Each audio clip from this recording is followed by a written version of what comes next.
KVFD, Fort Dodge. The president says Medicare is under siege. Lisa Brady, Fox News. Speaking at the Villages in Florida, President Trump vowing to improve Medicare and protect it. You see these people on the other side. These people are crazy, by the way. They're totally crazy. But they want to take it away and give you lousy health care. It's pretty incredible. Calling some of his Democratic challenges out by name, saying they know they can't win. The president argues that's what the impeachment probe is really all about. Democrats say the president solicited election interference by asking Ukraine to investigate Joe Biden and his son, and doubled down today when he said China should investigate the Bidens too. Meantime, the former U.S. envoy to Ukraine meeting behind closed doors with several House committees today in the impeachment probe. A settlement just announced in lawsuits over the worst mass shooting in modern U.S. history, the concert massacre 2 years ago in Las Vegas. Fox's Jessica Rosenthal has this live. Lisa, last year, MGM hotels caused outrage when they sued the victims of the Las Vegas shooting massacre.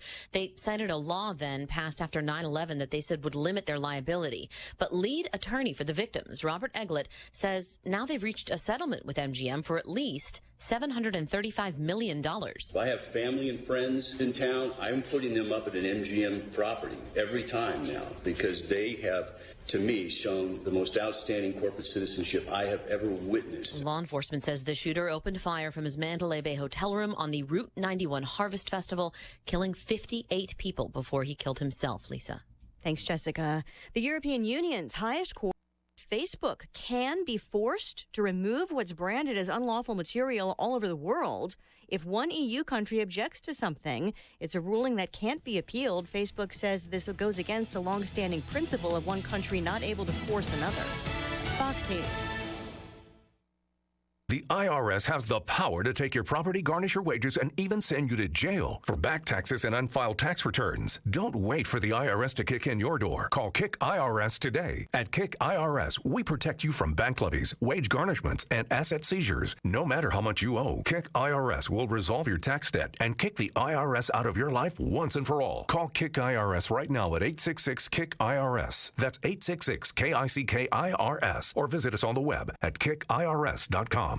Do you want to learn to speak a new language but don't have enough time? Then you need to try Babbel, the language learning app that you can try for free right now at Babbel.com. Babbel's lessons are just 15 minutes or less, and you can go at your own pace. You'll be amazed at how easy Babbel makes it. Start your first lesson in the language of your choice for free. Just download the Babbel app or go to Babbel.com now. That's Babbel.com. Sanders is looking forward to the Democrats' October debate. His wife just out with a statement saying the senator should be heading home from the hospital by the end of the weekend and that no further procedures are necessary. He had 2 stents inserted for a blocked artery in his heart Tuesday night. A second guilty plea in the insider trading case that took down a congressman. On Tuesday, former New York Republican Congressman Chris Collins resigned and became a felon. He pleaded guilty to insider trading charges after striking a plea deal with prosecutors. And just moments ago, his 26-year-old son, Cameron Collins, pleaded guilty to 1 count of conspiracy to commit securities fraud. The government is now suggesting that he get anywhere between 3 and 4 years in prison. Prosecutors claim Cameron avoided nearly $571,000 in stock losses thanks to an insider tip he received.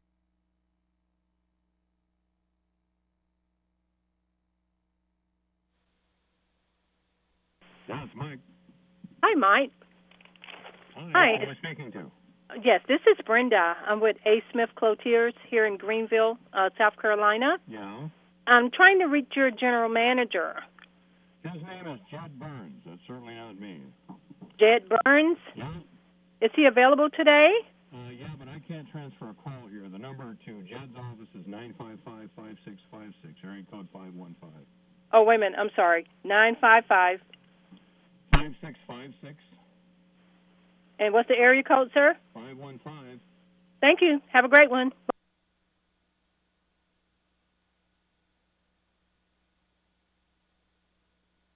Off today of more than 300 points.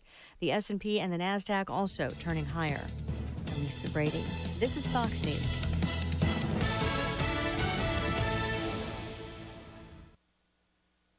Your news, your town, your station. KVFD News when it breaks.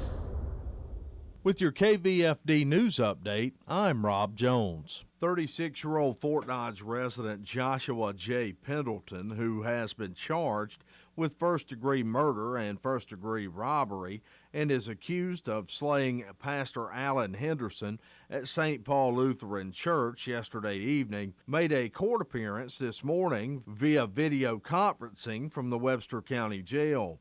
During that appearance, he became visibly agitated and had multiple emotional outbursts in the video conference room at the jail. Pendleton asked to consult his attorney and then was led out of the room.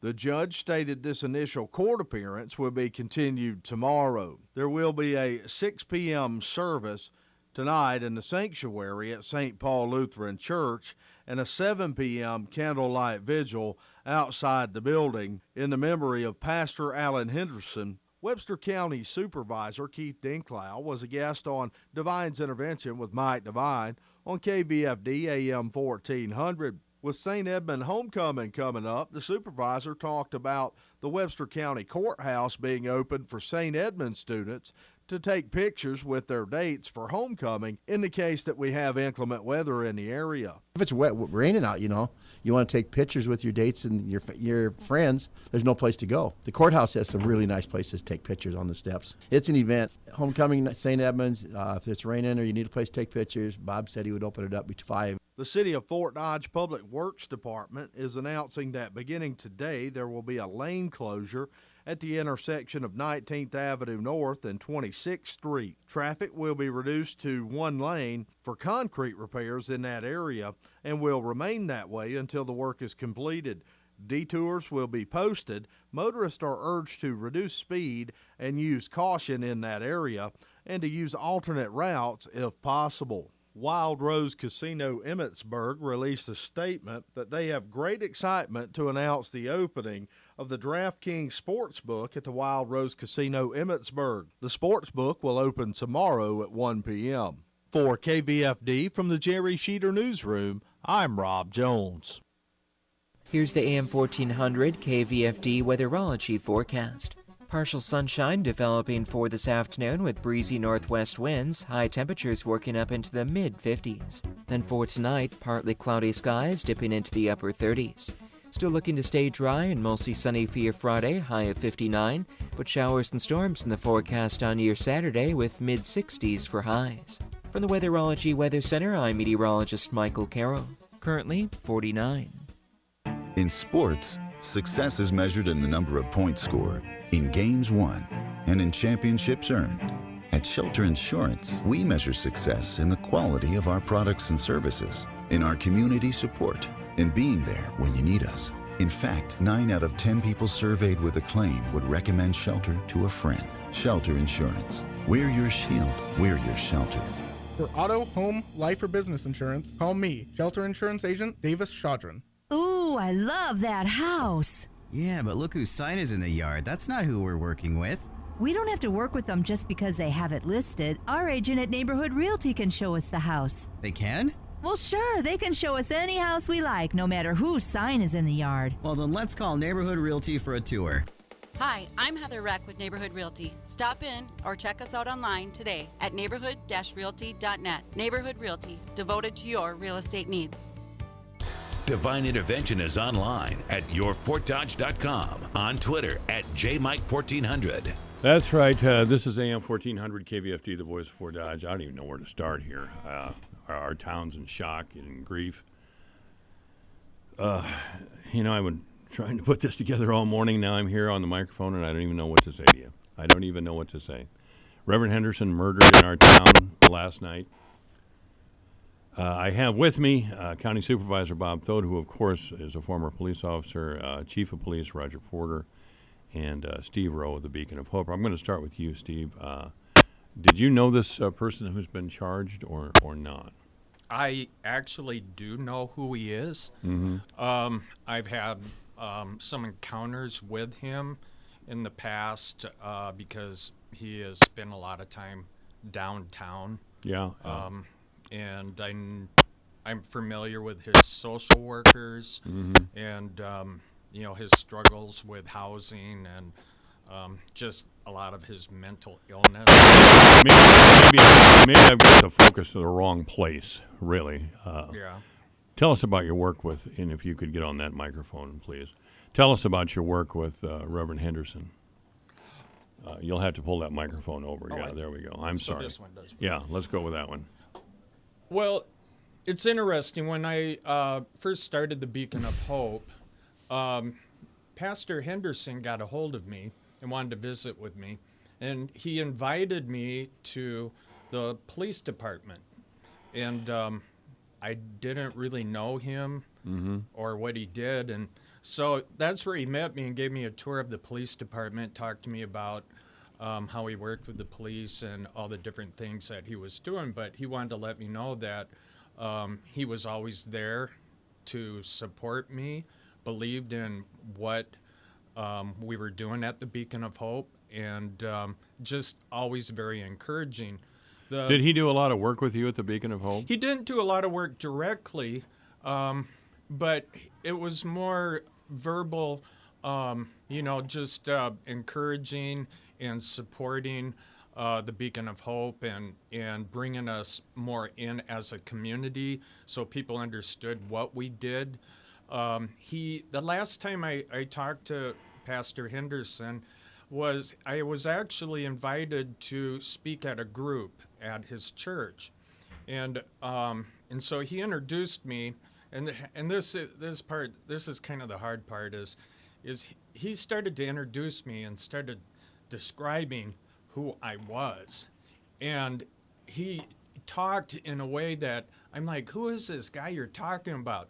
He was talking about how much courage I had to start the mission and the work that we were doing, and he just went on, and I was almost embarrassed, by. But that was his nature. It was, and I had never had anybody introduce me, but he was speaking very sincerely, and I remember I spoke to that group, and it was an awesome night, and afterwards, Pastor Henderson invited me to come and just sit in his office with him and visit, and I noticed his office reflected him, and we had an awesome conversation, and he had such a kind heart, so encouraging. If I was ever down, he would always be there to build me up and to say, you know what, you get through this, you can do it. And but when I left, he gave me a gift. It was a coin or a medallion. And I'll never forget that he gave me this gift and told me what it meant. I believe it was the SOS. Serving our servants, yeah. Yeah,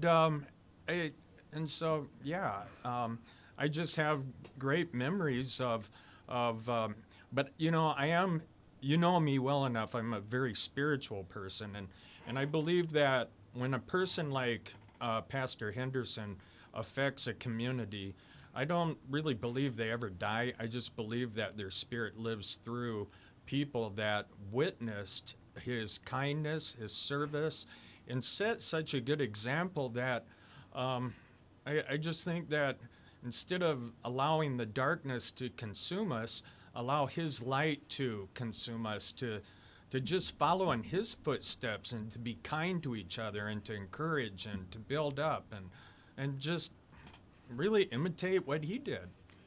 It's going to be a long day, Steve. Let's bring in Police Chief Roger Porter. Roger, please come on up. This is the microphone we're using here today. Pastor Henderson, of course, spent a lot of time, and I think he probably, and correct me if I'm wrong, he probably started the Serving Our Servants program here in Fort Dodge, and with a special focus on the police and fire and the sheriff's office. I know you had a lot of contact with him over the years. Were you friends, or did you just work together? No, we were friends. I can't say it much better than Steve just said. He pretty much described him to a T. The guy had a heart of gold. He was think he's been with our department for about 10 years now. I think it's probably been 10 years, at least 10 years. And he started off with the PD, and then he started expanding out, and before you know it, he had 4 patches on his shoulder, 2 on each shoulder, with the fire department, the state patrol, and the sheriff's department. He was personally, he helped us all out through, or at least helped me out through some tough times on a personal level. He rode all the time with the guys. He'd come in and say, he might look at me and say, anybody you think needs to talk to me today, and if not, he goes out and finds you, and sometimes whether you thought you needed to talk to him or not, it felt good having him there to talk to you, having somebody else had been there, and he started that SOS program, that to support first responders in the area, and raised money for our hats and all kind. I mean, he's just a very generous guy, and obviously you look at these Facebook posts and the comments that you've seen over the last 16, 18 hours. He touched a whole lot more than just first responders. I mean, there's people in the community that are talking about how he helped them in certain ways that I've never, I don't even know who they are, but he's got a heck of an arm out there. He's reached a long way. So. To kind of tie into what Steve was saying, he had, no matter who you were, myself included, if you approached him, he turned and acted like his best friend was coming. His eyes would light up when I would approach, and I noticed he did that with everybody. And he spoke so warmly and kindly to everyone, and to have a man like that gone in this way is going to make this a long day. It has been a long day, and it's going to be a long, long afternoon. Chief, I don't want to put you on the spot here. I know you can't say much, but how did the police department find out about this? Well, we had to work the case. There was a call. We got a call. We got a report of an assault, and somebody was down. We arrived there, and then obviously everybody knows Pastor Henderson and realized it was Pastor Henderson, and that's how the word started getting out to the rest of the officers. Were you on the scene? I was there, yes. Must have been a terrible shock to you. It was. Terrible shock to everybody. So. It is a terrible shock to everybody. It is. County Supervisor Bob Thote is here. Bob, of course, was a police officer for many, many years.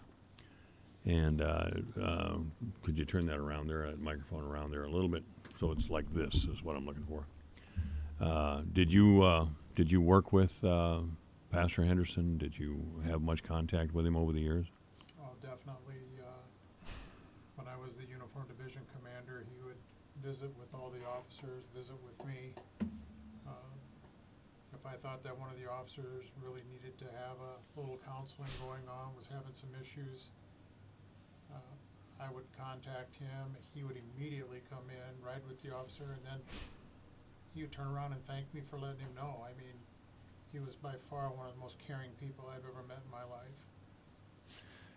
He really was. He was a fine man.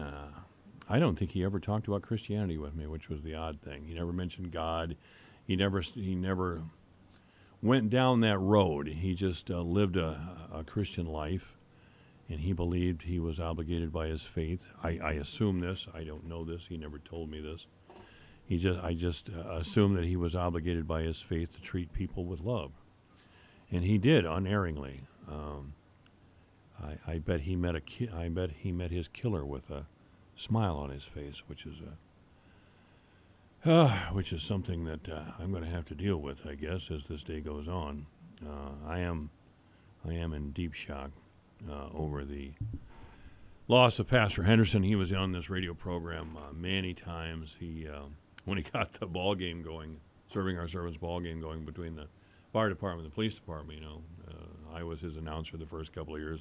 Dwayne Murley's been doing it the last couple of years, but always acted as if simply showing up for a couple hours to assist was just the greatest thing I could ever do in life. He went out of his way to comfort people.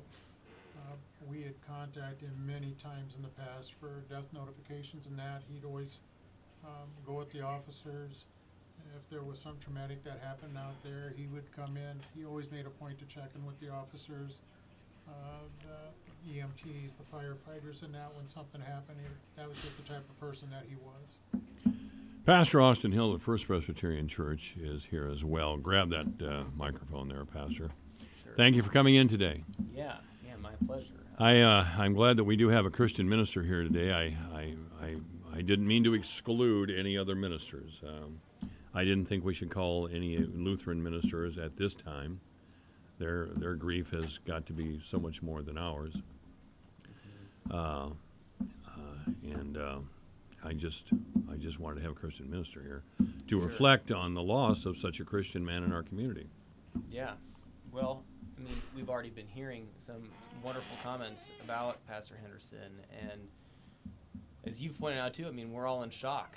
I was driving home actually just last night from some church activities in our church, just right up the street, the very same street, and it could have been us. I mean, we had quite a lot of people there in the building as well, and as I was driving home, I got a phone call from someone in our church who gave me the news, and it floored me right there while I was driving in my car. So I just had to turn around and go. I didn't really know what to do, but I went back and stopped by the church just to see if there was any kind of support I could give, feeling pretty out of my own depths even then. And we're just reeling thinking about this. And I wasn't that closely connected with him. I mean, I had met him and worked with him a little bit in some interfaith connections with some of our connections that we have with other pastors. But really what strikes me is how exemplary he is in showing our community that the churches are really here to serve this community. And he really led the way on that. He did. And I think that's a lesson for all of us. Sometimes in the church we get caught up kind of in just advancing our own agendas. And I guess if I had this moment, I would just tell people in our community that the faith community, we are here to serve all of you, and especially in this time. And we want to be able to come together. Actually, here in just a little while at 3 o'clock, I'm meeting with a bunch of other local pastors to talk about how we can come together to support St. Paul's and also to support our community. We don't have a whole lot of answers, but we do want to host places and forums for people to grieve together, to process this shock, and there's actually there are going to be 2 services even tonight at St. Paul's. One at 6 o'clock in their sanctuary, Good. And a candlelight vigil, I believe, outside at 7 o'clock. Also at St. Ed's in their auditorium at 3 o'clock today, there's going to be a prayer service. So these are just a few of the opportunities for anyone who's really struggling to come and find some support or to simply grieve alongside so many others in our community. Well, Chief Porter thinks I put him on the spot every now and then, and even Supervisor Thode there thinks I put him on the spot every now and then. But I'm really going to put you on the spot. Go for it. How do we reconcile the notion of a loving God with such a cruel and evil act on such a kind Christian man? See, I told you. Yeah. Well, you want to tackle that one, Bob? I had a feeling you might ask me something along those lines, and without sounding like a cop-out. Well, there is no answer. I understand. But I will. But I was hoping you had some depth. Yeah, I will. But the first thing I'll say is that that I know that just about anything I say will not make the loss that we're feeling today go away. And so anything that I say, I don't even want to try to make us not feel that loss. But what I will say is, it's often in the most God-forsaken moments of life that we see God doing the most profound work around us. And what I mean by that is, even if you look at the cross, this place of utter death, shame, and torture, even there on the cross, Jesus utters in sheer despair, my God, why have you forsaken me?" And yet in that moment on the cross, God was doing the most transforming work that transformed the course of human history. And I'm not saying that God had ordained what happened at all. I don't think that. I think that death is the ultimate enemy that Jesus came to conquer. But I do think God can be at work in these most tragic times. And I think God will be at work in this time, even if we can't identify what that will look like and how God is at work. Thank you, Pastor Bob.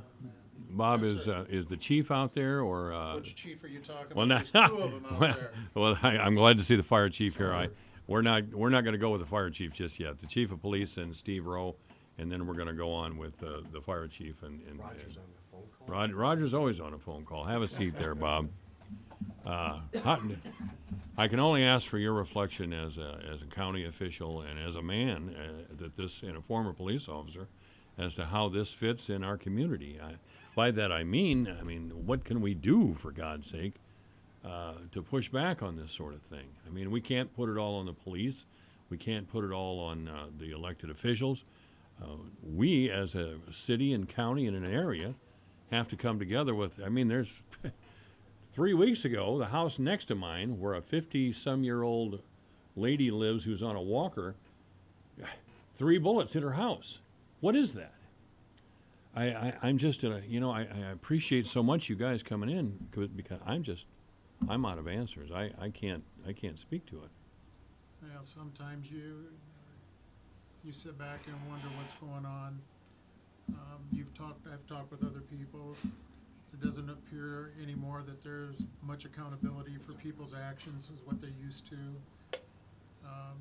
There's too much finger pointing going on. I want to avoid that. I don't want to point fingers. No, but it's already going on. I know. And we need to get away from that. We need to grasp what the problem is and go after it and get it fixed. And like I said, there's no accountability for people's actions anymore, so what do you do? Pastor, you'll have to use that microphone. Here sure. I am. All these guests, Here, we can share. Well, and I'll add to that. Mike, you and I talk quite a lot on Mondays about the need for working together and for finding points of connection, points of unity. And I think that speaks to what you just pointed out, that there's already been finger pointing, there's already been blame, and I'll just say I'm proud of this community. I realized just this last month, I've lived in San Diego, San Francisco, Seattle, Princeton, and Nashville, and of all those different places, I've now lived in Fort Dodge longer than any other place in my entire life. Mm-hmm. I have no intention of going anywhere. This town has provided incredible opportunities to me, and God is at work in this community. And I think that's one thing that the church probably really needs to continue to point out to all of us, is that we see God at work all around us. God is at work not just in the churches. God is working in the work of our school administrators and our teachers and our city planners and our first responders. I've had the privilege of seeing that in different ways, and I think we need to highlight that. We need to find ways to join together with one another, and because it's only as we are in conversation with one another will we be able to offer some solutions that we can try together. I hope that's the case. I hope. Go right ahead, Bob, please. One more interesting point that was brought up a little bit ago.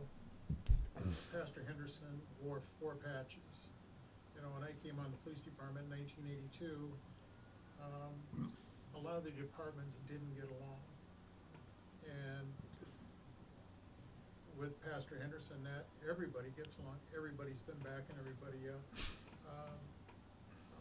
Fort Dodge Police working very well with the Fort Dodge Fire Department, working very well with the Highway Patrol, working very well with the Sheriff's Department. They all realize that's a team, and if we can get that out to the rest of our citizens, and that there's no end to what we can get accomplished here. That unfortunately it all takes time, and hopefully people will see what he has done and continue on with what he started. I guess that's as good as it gets. I should. Here I do a talk radio show and I'm speechless. Go ahead, Pastor. Well, leave it to the pastor. I've always got something to say. I think not only will it take time, but and I'm saying this even to myself, it will also take humility. I think many of us, we've got limited budgets, limited resources, limited attention, and the tendency is for us to focus on the things that we think are important. But in order to actually work together, I might have to change what our agendas are. We might have to listen to other people and say, how can we change what our priorities were so that we can work together and find solutions together? I want to apologize, ladies and gentlemen. We're having, of all days, problems with our guest microphones. I'm getting texts from people telling me that we can't hear the guests on YouTube. Hopefully we can hear them over the air. Chief Porter, I know you got to get going there, Chief. You're a busy guy, I'll tell you. How many phone calls did you have just in the 20 minutes you've been here, or half hour you've been here? Yeah. Try that one, yeah. Try that. Are there any final thoughts about Reverend Henderson from the police department standpoint? Right now we're working with the family on the logistics for the funeral and everything that's coming up. You can tell by the amount of the community that was affected, there's going to be a lot of, it's going to be a big funeral, so bear with us and take part in it. Pay your respects, say some prayers if you're a religious person, or do whatever you do for whatever you believe, I guess. But just remember that Pastor Henderson, was one hell of a guy based on everything that we see. So. That's true. Chief, thanks for coming in. Thank you for coming in. Bob, Thode, Reverend, thank you so much. We'll be back. This is AM 1400 KVFD. What if I told you there was a way to step into another gear for your brain and be much sharper, more focused, and improve your memory to a level that you could only dream about, and notice these results in 30 minutes? Hard to believe? Neuroscientists are calling this new brain discovery the biggest advancement in brain science to date. It's called Limitless, the brain pill of the future. Take it, and within 30 minutes, you'll transport your mind to a new level of focus and clarity you would have never thought possible. I took Limitless and it started working in minutes. All of a sudden, it felt like a dark cloud had been lifted up right before my eyes. I have a mental clarity I've never felt before. Biz execs, athletes, teachers, and students are calling Limitless a secret weapon for the brain. You have nothing to lose, so call now and find out how to get a free bottle today. To find out how to get your free bottle of Limitless, call 800-681-9041. That's 800-681-9041. Free bottle for a limited time. Call now, 800-681-9041, 800-681-9041.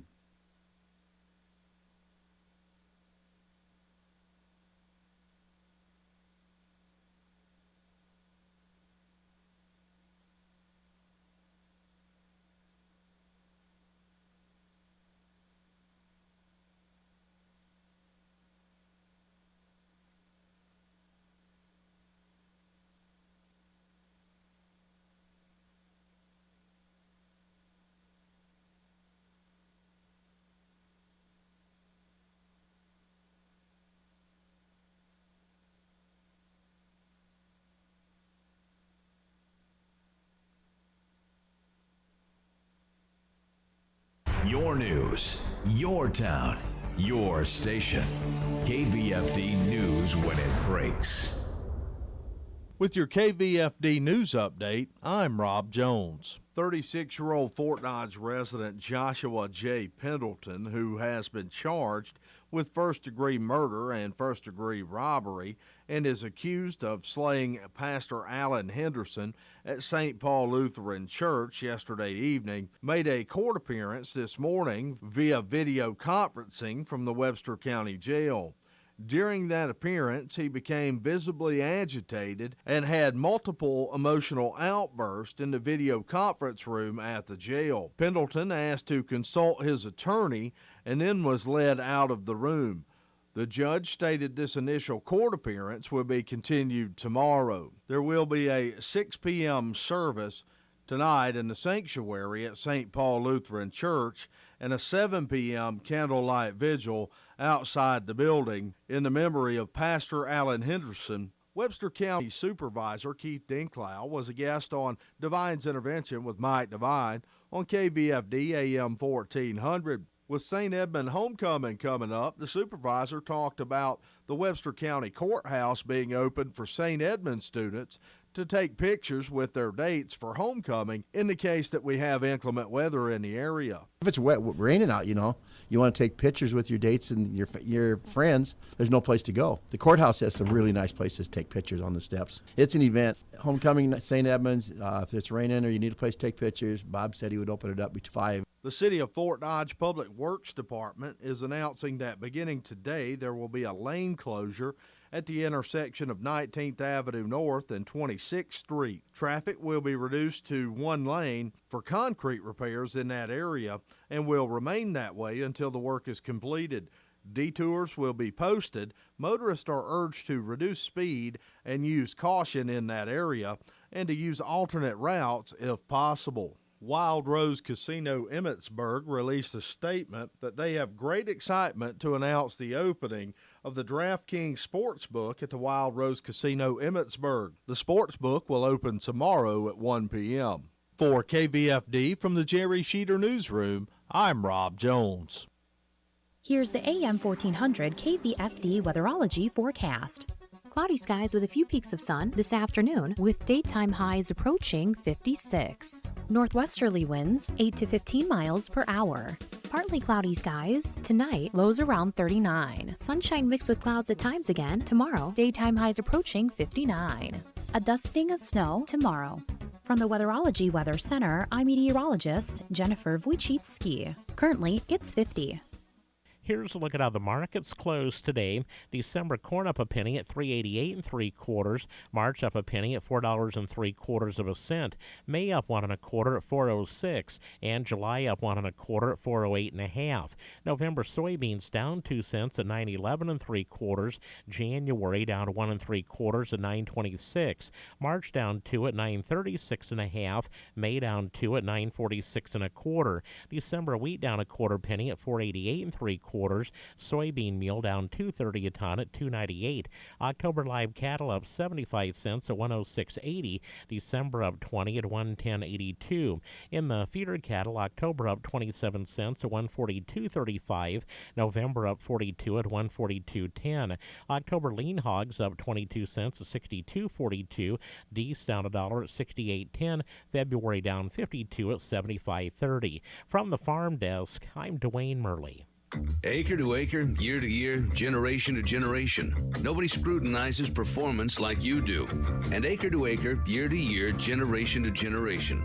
The consistent performance of Asgrow brand soybeans helps to keep your profitability out in front. Offering a suite of tailored integrated solutions and 100% exclusive genetics for strong yield potential. Plus the Roundup Ready Extend crop system, the #1 soybean system planted by farmers. Featuring XtendiMax herbicide with Vapor Grip technology to control more weeds than any other soybean system, so you can spray your fields with confidence. Ask your dealer how much further you can grow when Asgrow leads the way. XtendiMax herbicide with Vapor Grip technology is a restricted use pesticide. Always read and follow IRM where applicable, grain marketing, and all other stewardship practices and pesticide label directions. Check with your state pesticide regulatory agency for specific restrictions in your state.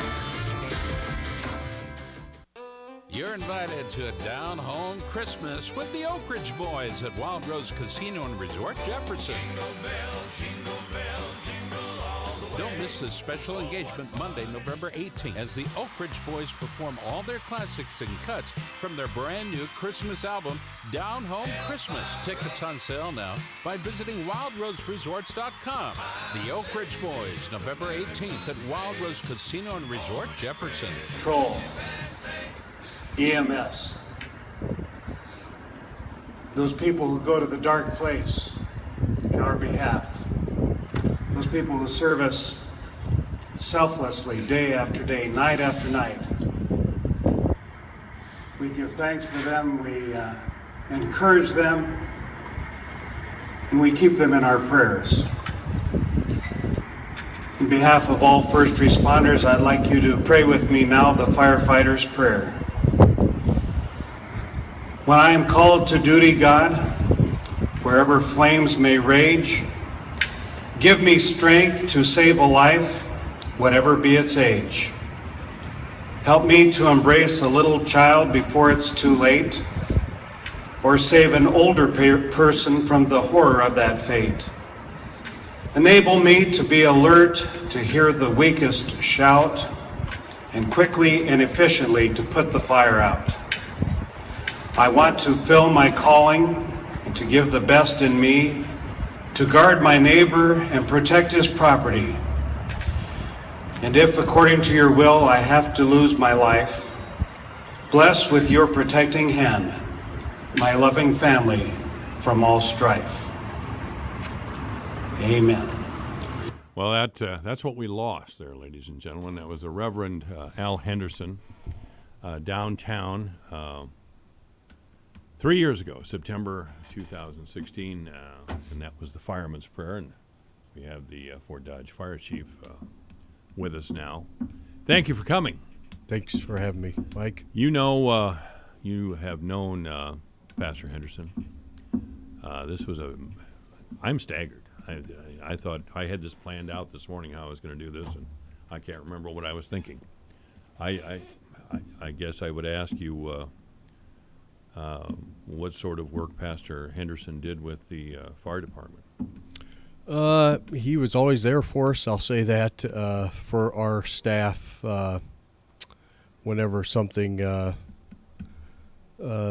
bad happened in the community that our people responded to, he would just show up. Sometimes at the scene, sometimes just at the firehouse, and I would always catch myself, and I'm like, man, I didn't even think about calling Pastor Henderson. I'm so glad he's here, and he would always make people know that it was okay to feel the things they were feeling, and he was there for just sometimes he would just show up and eat lunch. You'd eat sardines and crackers, chase some people off from the kitchen table, but he was there. Yes, that would do it. Yeah, he drove all the way to Duluth. One of our firefighters got married. He's from Duluth originally and got married up in Duluth. Pastor Henderson went all the way to Duluth and married one of our firefighters. So I could probably sit there and talk all day and all night of the times he was there for us. Just to eat, just to talk, or when things were hard, or if we were doing a ceremony. Every ceremony we did, whether it was a promotional ceremony or a new ambulance we were putting in service, he would come bless it, and he never said no once. I always wondered where he got the time to be the full-time pastor of a large congregation, and then put all the time he did as the chaplain for the law enforcement and fire department. So it's a big gap is going to be left. And we always think that, when people leave that it'll be hard to fill them, those shoes. But I do not believe that will happen. I don't think we could find anybody who could replace what he did. So, yeah. I'm glad Pastor Hill here is still here from the First Presbyterian Church, and I'm happy to welcome to the program City Councilman Dave Flattery. Dave, this is, first of all, I appreciate you coming over representing the city, more or less. Mayor Bemrick will be in later this afternoon. This is we just got reports there's a shooting in the residential area over by St. Edmund High School, for God's sake. Yeah, my wife just texted me as well. We need to do something about this. Yeah. And I'm not expecting the city council to just go it alone, or the fire department or the police department. No, it has to be a comprehensive effort from all areas of the community, whether it be law enforcement, school, churches, neighborhoods that are affected by this. While we're off the air, we were talking here. It really seems to have come into focus over the last several years, and now with the loss of Pastor Henderson, it really brings it more into focus that we've got to do something about this. And I think it was Bob that was talking in the earlier session that you can't point your fingers at anybody. The city council, we've talked about it privately that we recognize there's a problem, particularly in the downtown area, particularly the peripheral around the downtown area. Oh, definitely. The St. Paul area. And then, there's and that's the area of town that that when people visit this community, they want to see how vibrant your downtown is, and when you have activities like this going on, it really gives you gives you pause.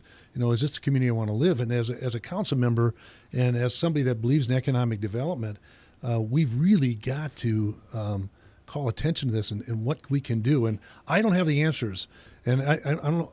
Hopefully there are answers out there, but I'm like you, Mike. I'm lost for words. When I first heard about this last night, I was just stunned. Of course, there was stories out there that this was going on, this was going on.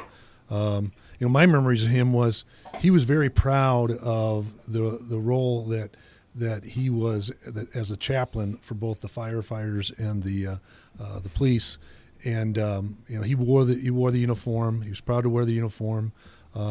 He was very supportive of the council, particularly in those years that we were struggling, trying to turn the corner on what to do with the downtown and what to do with certain parts of this community. And he'd let me know too if he wasn't supportive of certain issues. And when it came from him, it had a different. You had respect for him, and you listened to him. So anyway, it's a loss for the entire community, and my condolences go to the family and the St. Paul Lutheran community. It's a huge loss. It is a huge loss. Dave, I'm so glad that you came because you have been a leader in our efforts to see Fort Dodge grow and prosper and to bring new people into the community. It's all over the Des Moines Register, and it should be. It's all over Des Moines television stations. The problems that we've had recently, and now this tragedy. And I'm sure they'll be covering the story, whatever it is, over in the neighborhoods around St. Edmund this afternoon. It's insanity. We have to come together somehow and insist this stop. Insist. At the forum the other night at Friendship Haven in the Celebration Center, the forum just happened to be for the at-large seat that Councilman Conrad has now. And I did ask Councilman Conrad, he has a sick child at home. But there was a conversation that started around some of the recent events, the crimes that have been committed in our area. And since the house next door to me had been shot up just a week or so before, I said, we're locked into a situation here where there's shots fired. The police show up, they scour the neighborhood, they ask questions, they get nothing, they go home, and the same thing happens the next month. That has to stop somehow. If it means cameras in troubled areas, I know that's a sore spot, but something has to be done. Yeah. Something has to be done. Something has to be done, and again, I don't have the answers, but I would certainly like, again, to have a comprehensive effort from all those areas of the community. And I think I think you said off the air, Chief, is that it may take additional resources internally, externally to focus on these problems, because law enforcement by itself, what we have, I don't think it's gotten to a level now. I don't think we can do it with what the resources we have here in town. No. So people are going to have to come in, and we can't always depend on law enforcement. It's us here gathered here have got to be more focused on our neighbors and what's going on. I'm not saying become vigilantes, but better observers and bold and willing to take a risk and say, hey, this guy here, this gal here is a problem, and so Crime Stoppers tries, and I think more people need to step up and work at it. After this period of grieving, I hope we can say enough. Steve hit on something here a little earlier about resources for mental health, and I had Steve Rowe come in right away because he works with a lot of homeless people, of course, and he sees the drug problems and the mental illness among the homeless. And I invited Representative Ann Meyer here. Now, Ann has made it a point to work on mental health issues down at the State House. She wasn't able to come today, and she can't come tomorrow, which is unfortunate. Maybe we can speak with her soon. But we really need more resources. I mean, Nobody wants to pay any more tax. I think that's been alluded to here today. But sometime we are willing to pay tax for police and fire, aren't we? Or are we going to just let your neighbor's house burn down? Well, the neighbor's house is burning down. And we don't have the resources to put out the fire. We don't. Well, we need to do something here. So this is Austin again, and speaking on behalf of our church, and from what I know of many of the churches, we have incredible resources in our churches. We have incredible human resources, people who are gifted, people with wonderful passion, and we also, many of us, have more financial resources than we might like to admit. And if we're not going to pay in taxes, how are we as individuals going to either financially support or support with our time the efforts that we need to in this community? And I don't think it's just law enforcement, like Dave said. I think those are reactive things, and that's a part of it. But, I mean, we're talking about changing the trajectory of generations. And, you know, that doesn't happen overnight. That's not something we're going to fix next week. But I think that happens in small day-to-day interactions we have. That happens with people who are maybe retired and looking for some things to do, volunteering to be a mentor in our school districts. That starts with our churches thinking about how we can have more comprehensive outreach with our dollars, with our buildings. You know, we hear a lot about the childcare needs in our community, and then yet we've got many churches that have classrooms and whole wings that are no longer used. And what if we were to use our dollars to convert some of those spaces to have more childcare so that children can grow up and have stability in their upbringing in ways that maybe they aren't right now?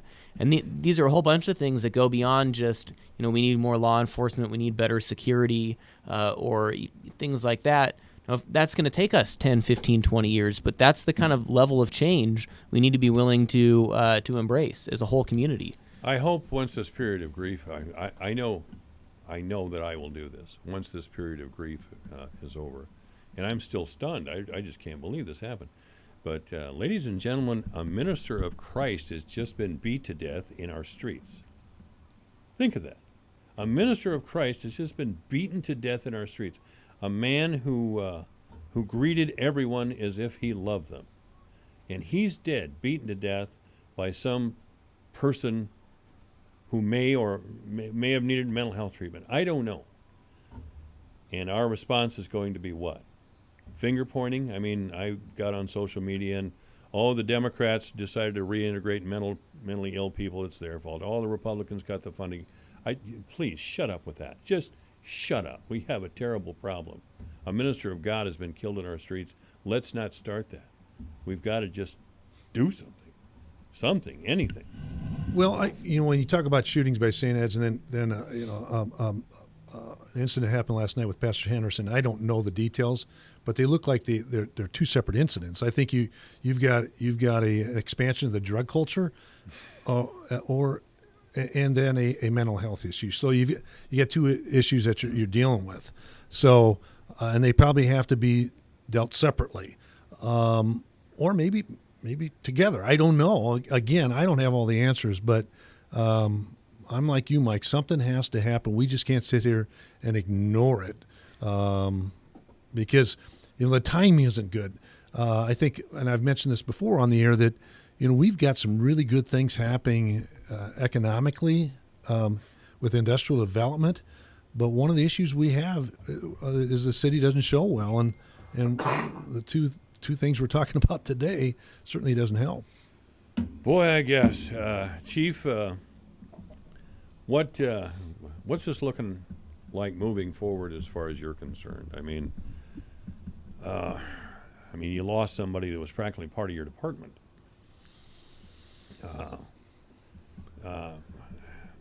Do you have any thoughts on where we should go from here? I'm asking a lot of you, buddy. That's I wish I had to answer. I've grown up in Fort Dodge, and this is my home, and you just hate to see those things happen anywhere, but you surely don't want to see it happen in your own community, and to have someone a victim of a homicide who is a friend is new to me, and to be honest, I am still in a daze over it, and thinking of what to do to solve it in Fort Dodge. you see the degradation of families, and that has a lot to do with it, of people being accountable themselves for things. And I don't think there is one silver bullet answer. There's a lot of work to do. It's going to be a heavy lift to turn it around. Were there other ministers involved in serving our servants as Pastor Henderson was?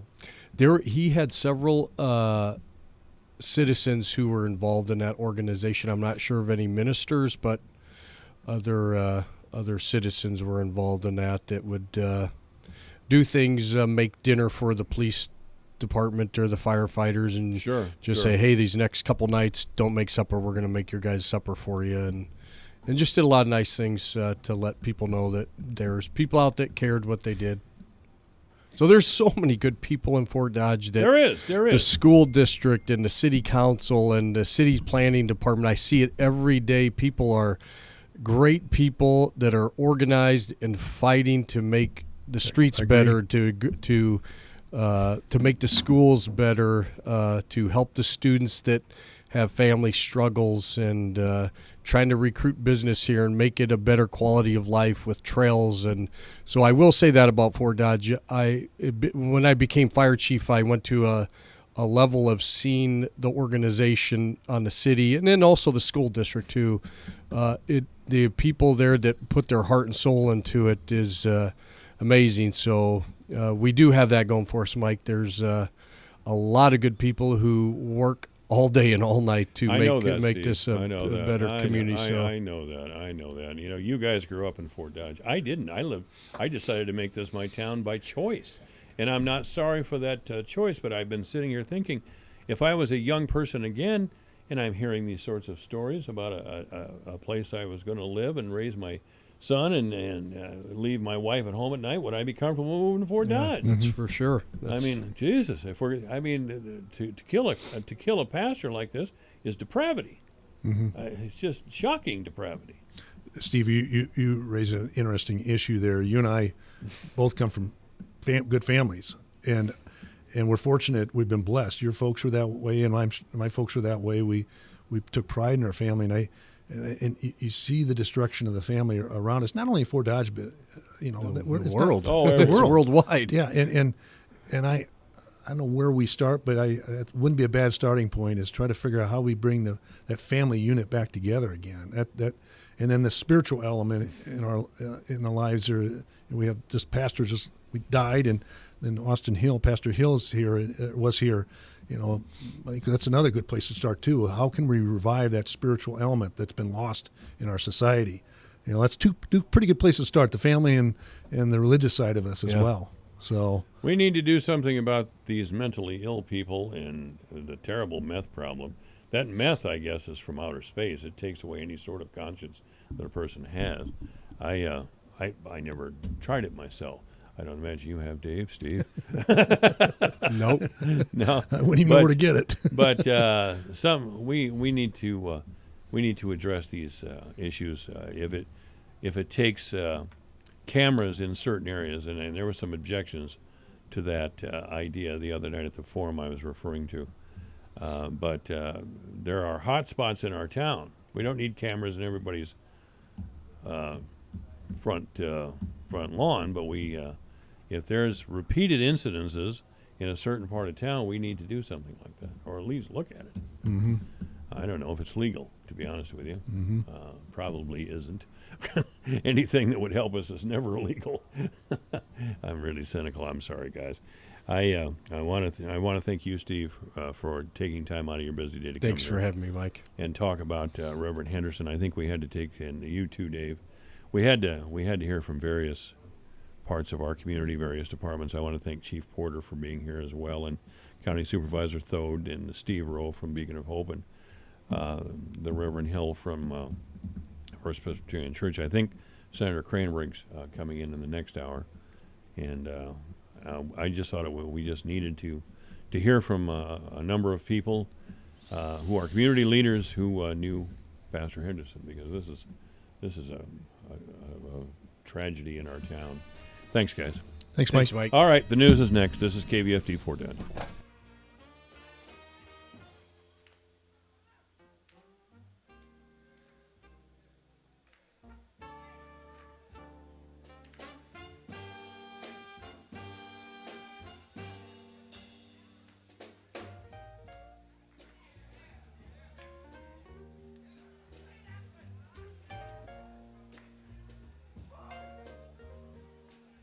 It's everything digital on the Kim Commando Show every Saturday from 11 to 2 on the voice of Fort Dodge, AM 1400 KVFD, Fort Dodge. Democrats say he did it again. Lisa Brady, Fox News. The House Intelligence Committee Chair Adam Schiff criticizing the president for saying China should investigate Joe Biden and his son, even as the impeachment probe continues over a similar request to Ukraine. Once again, have the President of the United States suggesting, urging a foreign country to interfere in our presidential elections. President Trump denies wrongdoing and says his accusers are playing politics. And that's why they do the impeachment crap, because they know they can't beat us fairly. That's the only reason they're doing it. They can't win.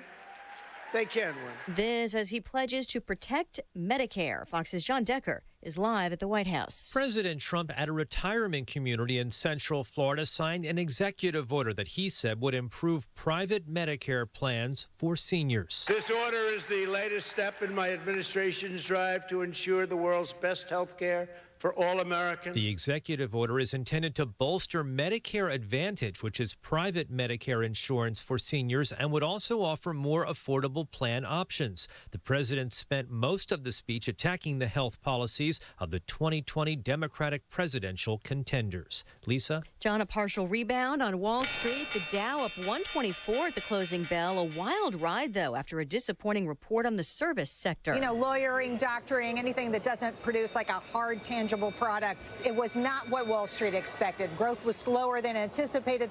The Dow lost 335 points, went into the red, and within that hour, we rebounded into the green. Why? Because now traders think we're going to get a nice, big, fat rate cut. Fox Business Network's Jerry Willis at the New York Stock Exchange. The Fed meets later this month. The September jobs report is due out tomorrow. America is listening to Fox News.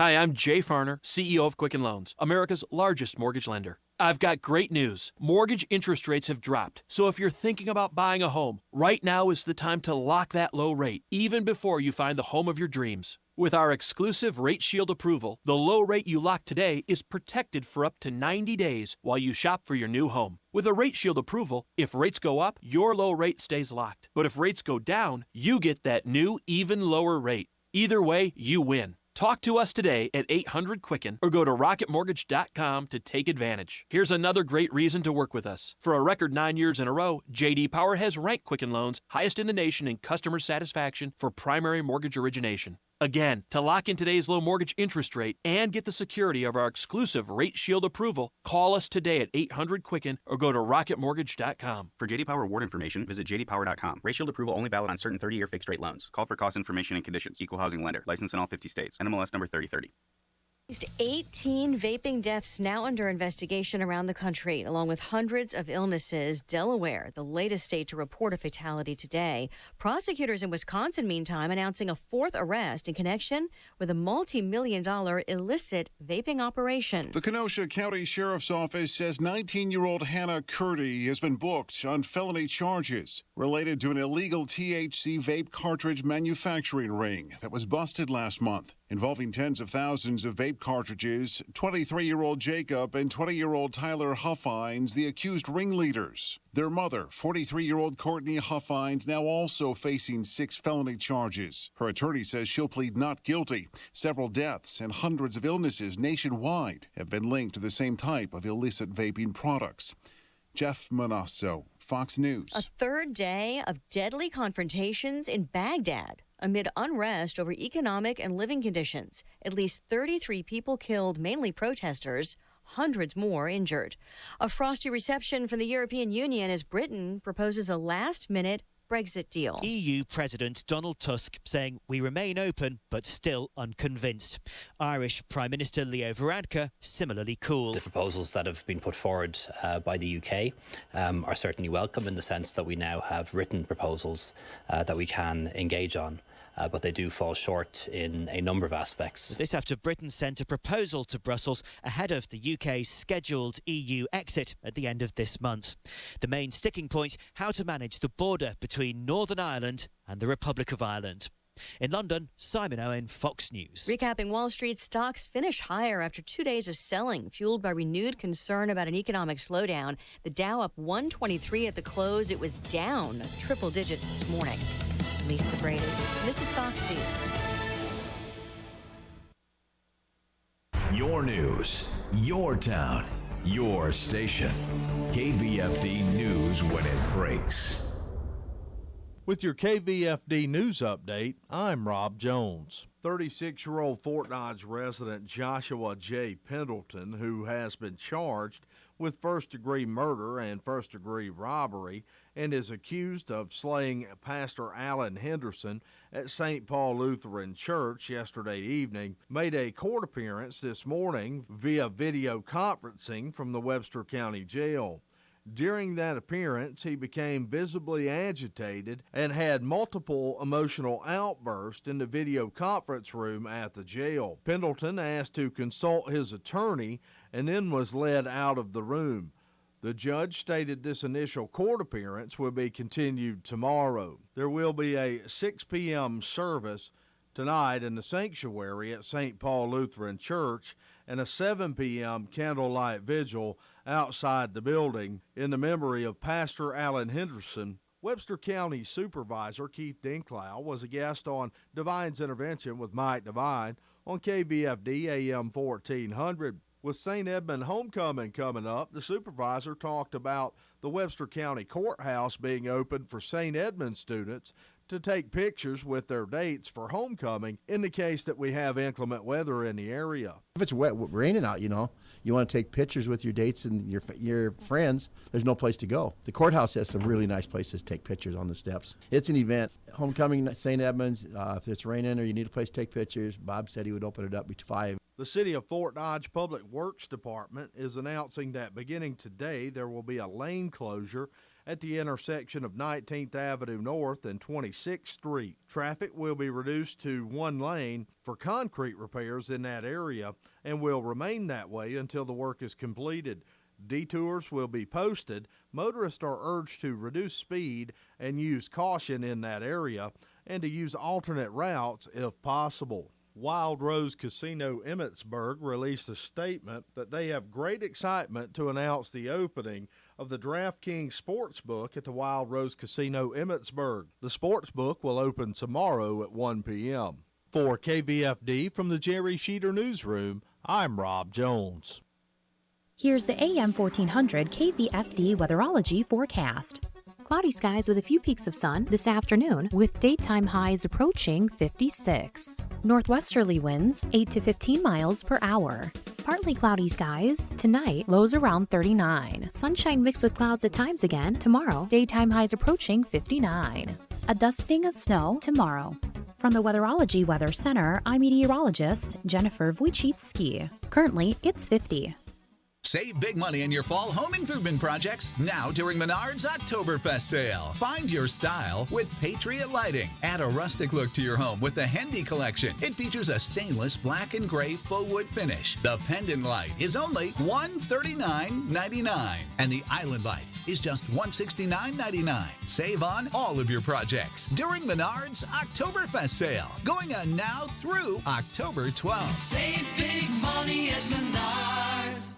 Have the talk of the lifetime with the ones you love and make the difference of a lifetime. Grandma, this card asks, what's your favorite family tradition? Christmas would be my favorite. You know how we use the special tablecloth and all the fancy dishes? And those cookies you always make. Should we whip up a batch and bake some together now? Sharing stories and memories with those who matter most isn't just important today, it will be especially significant when it's time to honor a life lived. Contact Gunderson Funeral Home to learn more about having the talk of a lifetime. Thrifty White Community Health Corner. Did you know that getting your flu shot not only protects you, but helps protect the people who are at the greatest risk of getting seriously ill from the flu, like the elderly, people with chronic health conditions, and young children? October is a great month to get your flu shot for longer protection during the flu season. Get your flu shot, not the flu. Flu shots are now available at your local Thrifty White pharmacy. No appointment necessary. Hi, this is Anna Smith, your bilingual real estate agent with Neighborhood Realty. Did you know the average person moves 5 times over their lifetime? If it's moving time for you, Neighborhood Realty is ready to help sell your home quickly and professionally. We know the area, the market, and we have a growing number of agents working as a team to get your home sold. But that isn't what's most important. At Neighborhood Realty, we'll list it, we'll sell it, and you'll move on. Para vender o comprar su casa, llame al 515-576-2102 or visit us at neighborhood-realty.net.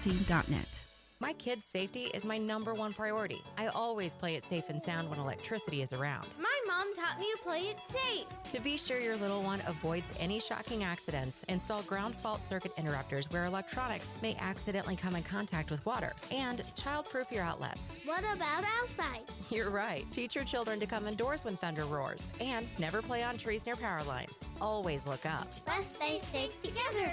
Iowa's locally owned electric cooperatives want you to be safe and alert in your home.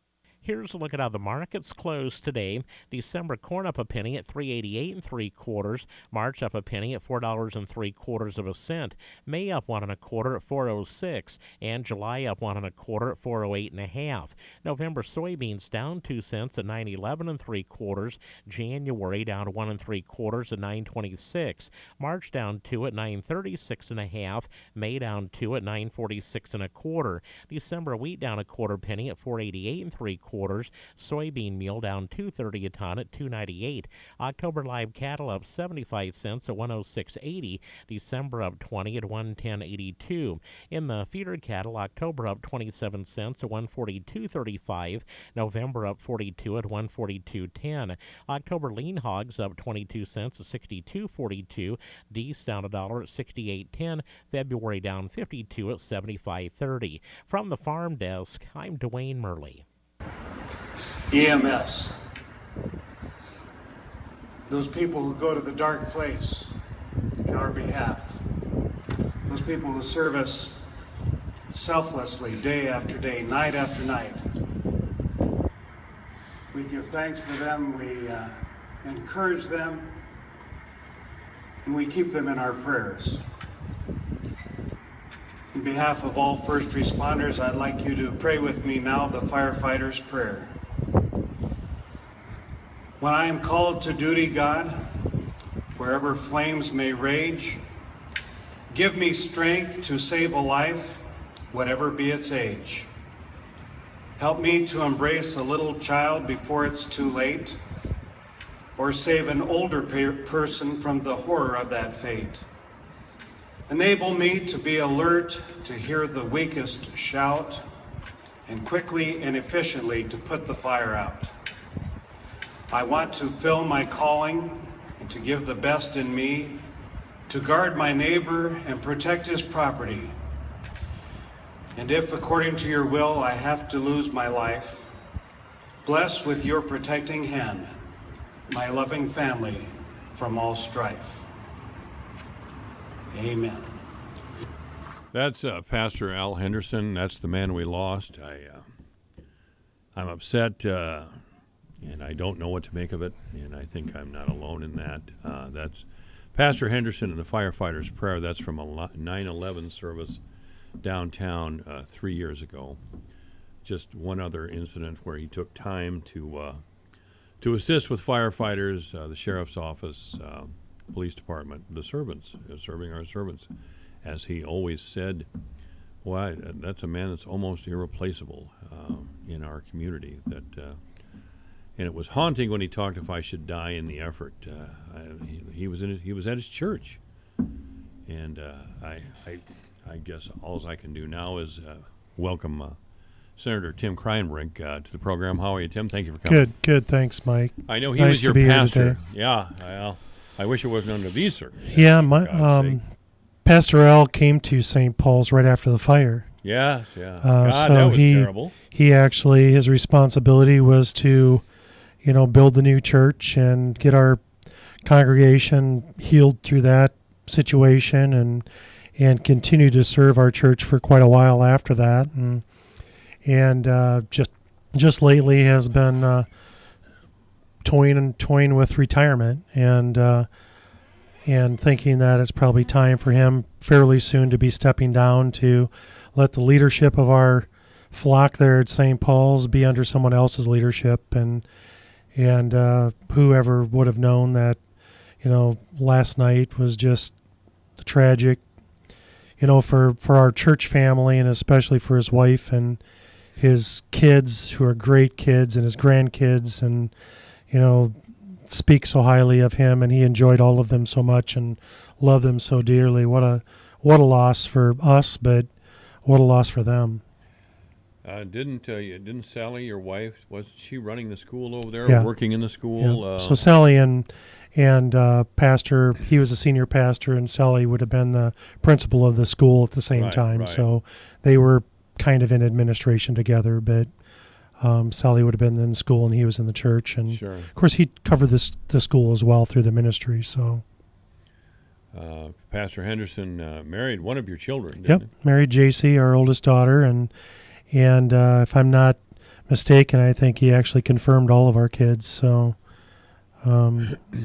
yeah, he and their family go back a long ways with ours. 20 years. It doesn't seem like that long, but It doesn't. It goes really, really fast. And It does, and he left such an impact on it's one of those things where you don't realize the impact somebody's had on your life until they're passed. And I'll tell you, when I heard this last night, I was sat in the chair. I didn't turn on a TV, radio, pick up a magazine or nothing. I bet I sat in that chair yeah, 45 minutes. Sally read me her post, and it was very fitting. And I guess the thing that I had said to Chris last night, his wife, is that I got correspondence last night from all over the state of Iowa and all over the nation, and to say that this man has touched lives that.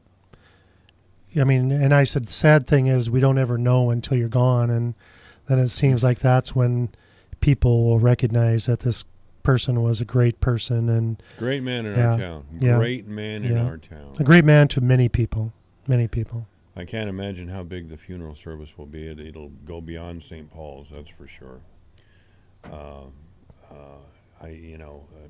The Christian denomination has nothing to do with it whatsoever. No. I mean, we're all in shock. Pastor Hill very graciously came over here earlier today to talk about this sort of thing. By the way, I texted Senator Kreinbrink, obviously, and he's here today. I did the same thing with Representative Meyer. She was unable to come today or tomorrow, but I will want to talk with her because Ann's, of course, working with mental health. The mental health, and also her husband, Dr. Meyer, was on the SOS group. He was on I didn't know that committee, so serving our servants. And Sally was on that board, not board, but on that committee as well.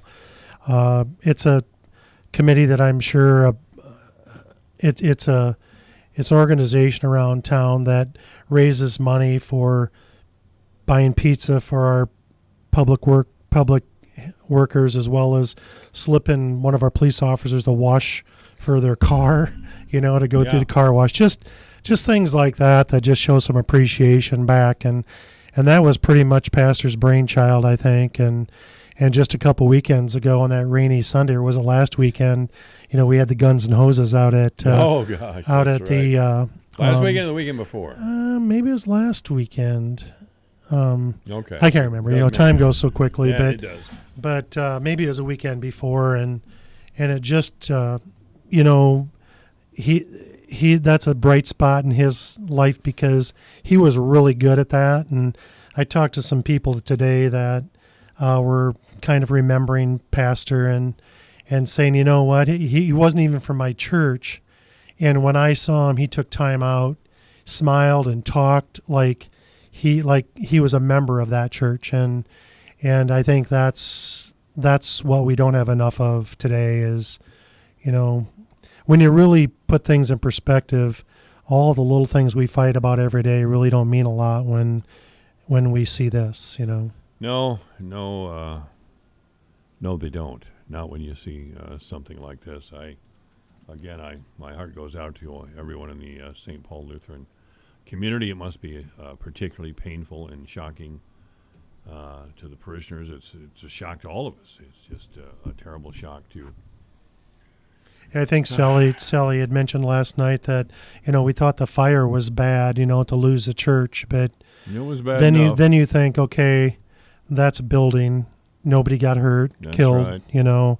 and now we lost a man that, meant an awfully lot to a lot of people, including us. So well, I was talking with Councilman Flattery, and there's going to have to be a time, not yet, not today, but after we grieve, we have to come together as a community, as a county, and a state, and decide we've had enough and to do something about it. As a state senator, what can you do? More money for mental health? Well, I think, first of all, we have to see what happened. I'm always not a great one to keep my mouth shut all the time, but I think in this situation we have to find out what happened, and then there's a lot more to money for mental health. There's people that are mentally not stable that someone knows that maybe we can help identify those people before something like this would happen, or a shooting would happen. And I think we're getting to that point where people need to start to speak up when they see something that's not right, Yeah. Oh, yeah.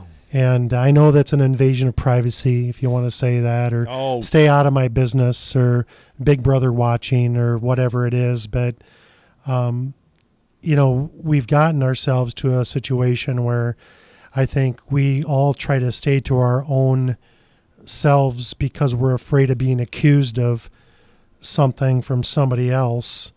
And I think we have to find that balance to be able to say, are you okay? Are you okay, or do you need help? And, if you need help, and if I think you need help, but you tell me that you don't, we still should be able to tell somebody that, hey, I think we have to watch this person, or, I don't know. I know that money is a big part of it. One thing that we do expect from our government is safety.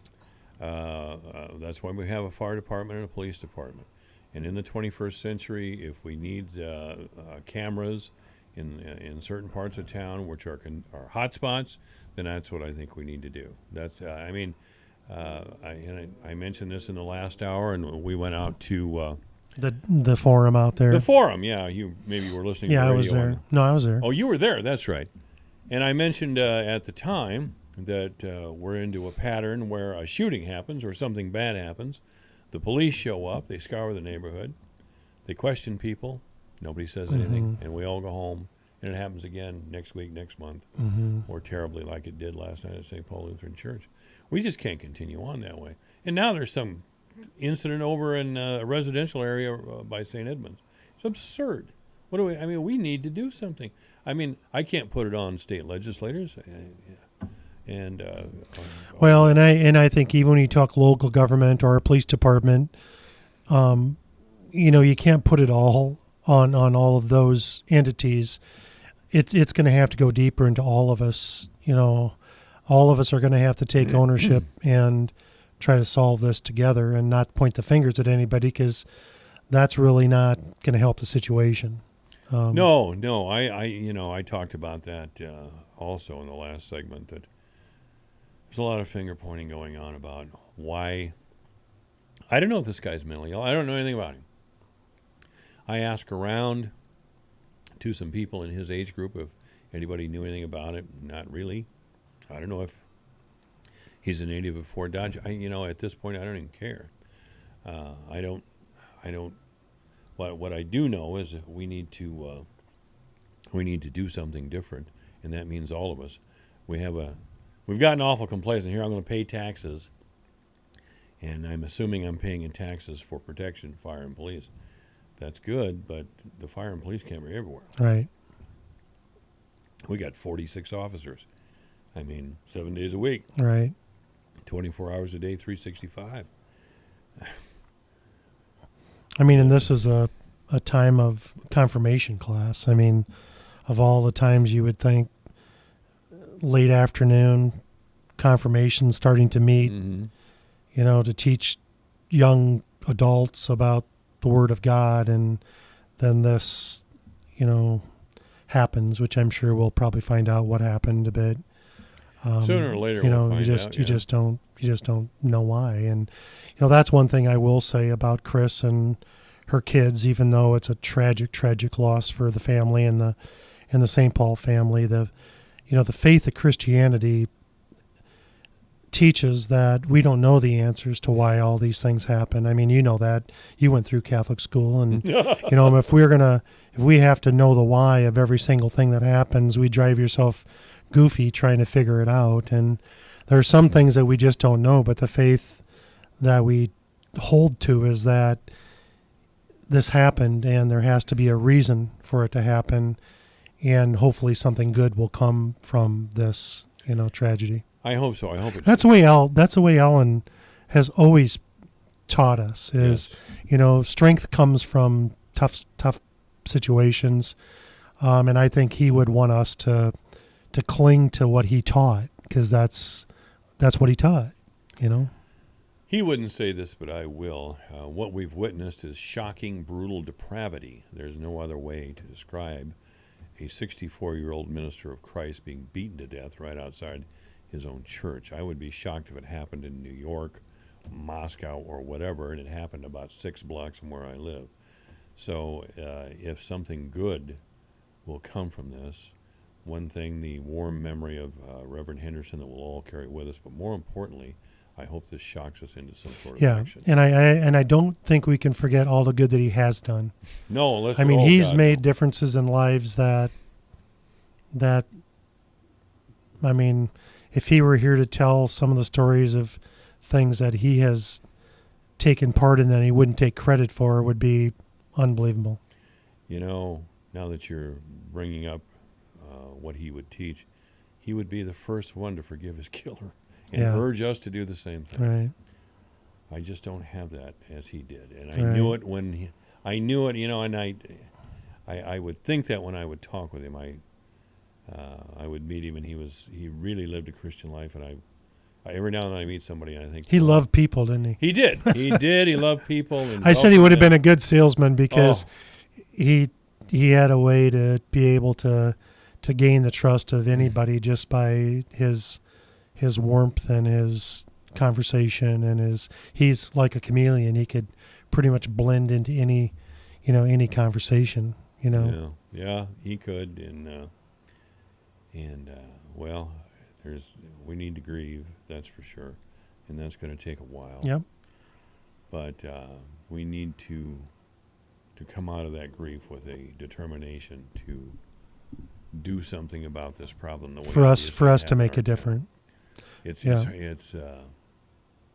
harms us in every possible way. Yeah, it's so true today, and I talked to Sally a couple times, but I've been out of town all day, and it just seems like, you just got kicked in the gut, and something's wrong, and you just don't feel right. It's just a sick feeling in the pit of your gut about.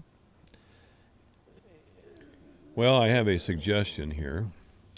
What if we hosted a listening session, try to get Ann and Tim there, and representatives from city, law enforcement, and just open it up to the public to discuss? Well, that's an idea. I don't know.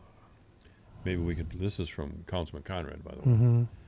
Mm-hmm. Just open it up to the public to express ideas and solutions. We may not be able to use them, but at least it's the start of a conversation. Maybe we can plug that in next week.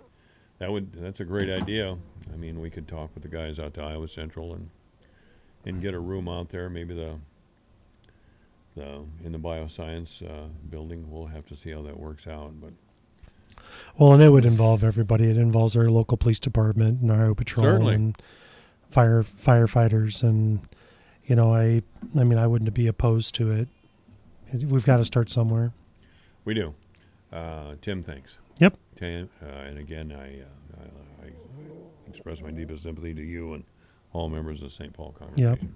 Yep. This is AM 14. Yep. I'm sorry. Yeah, just keep Chris and her family and kids and grandkids in your prayers, and it's a tough time for them. They'll make it. They're tough, and they just need your prayers and your thoughts at this time. So thanks, Tim. Yep.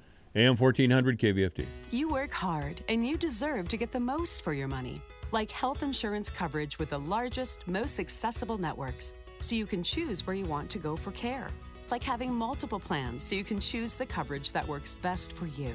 Mostly, you deserve to have the health insurance expertise Iowans have been trusting for over 80 years. Wellmark Blue Cross and Blue Shield.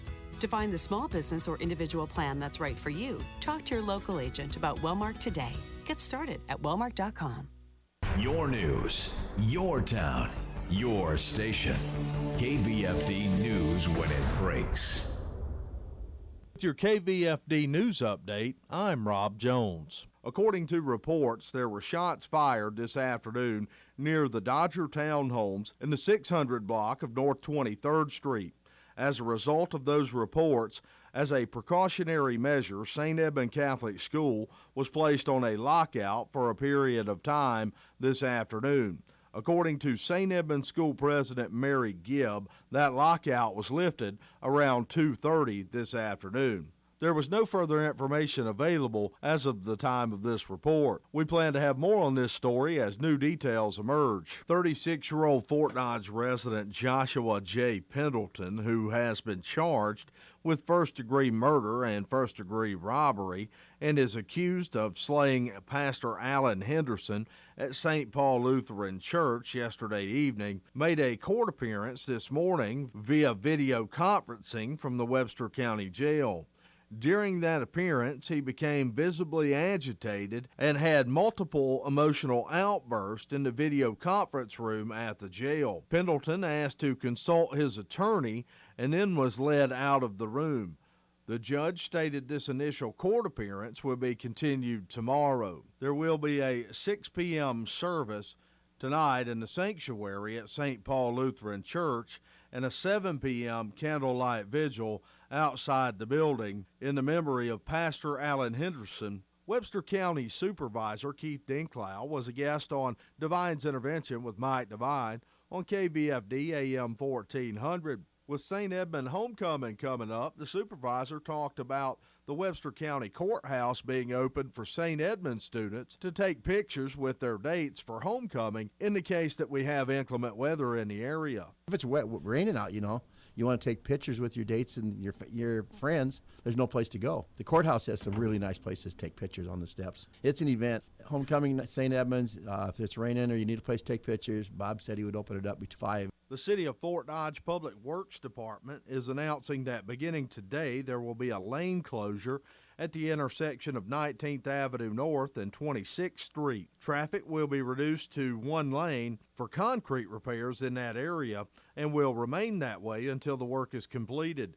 Detours will be posted. Motorists are urged to reduce speed and use caution in that area and to use alternate routes if possible. Wild Rose Casino Emmitsburg released a statement that they have great excitement to announce the opening of the DraftKings Sportsbook at the Wild Rose Casino Emmitsburg. The Sportsbook will open tomorrow at 1 p.m. For KVFD from the Jerry Sheeter Newsroom, I'm Rob Jones.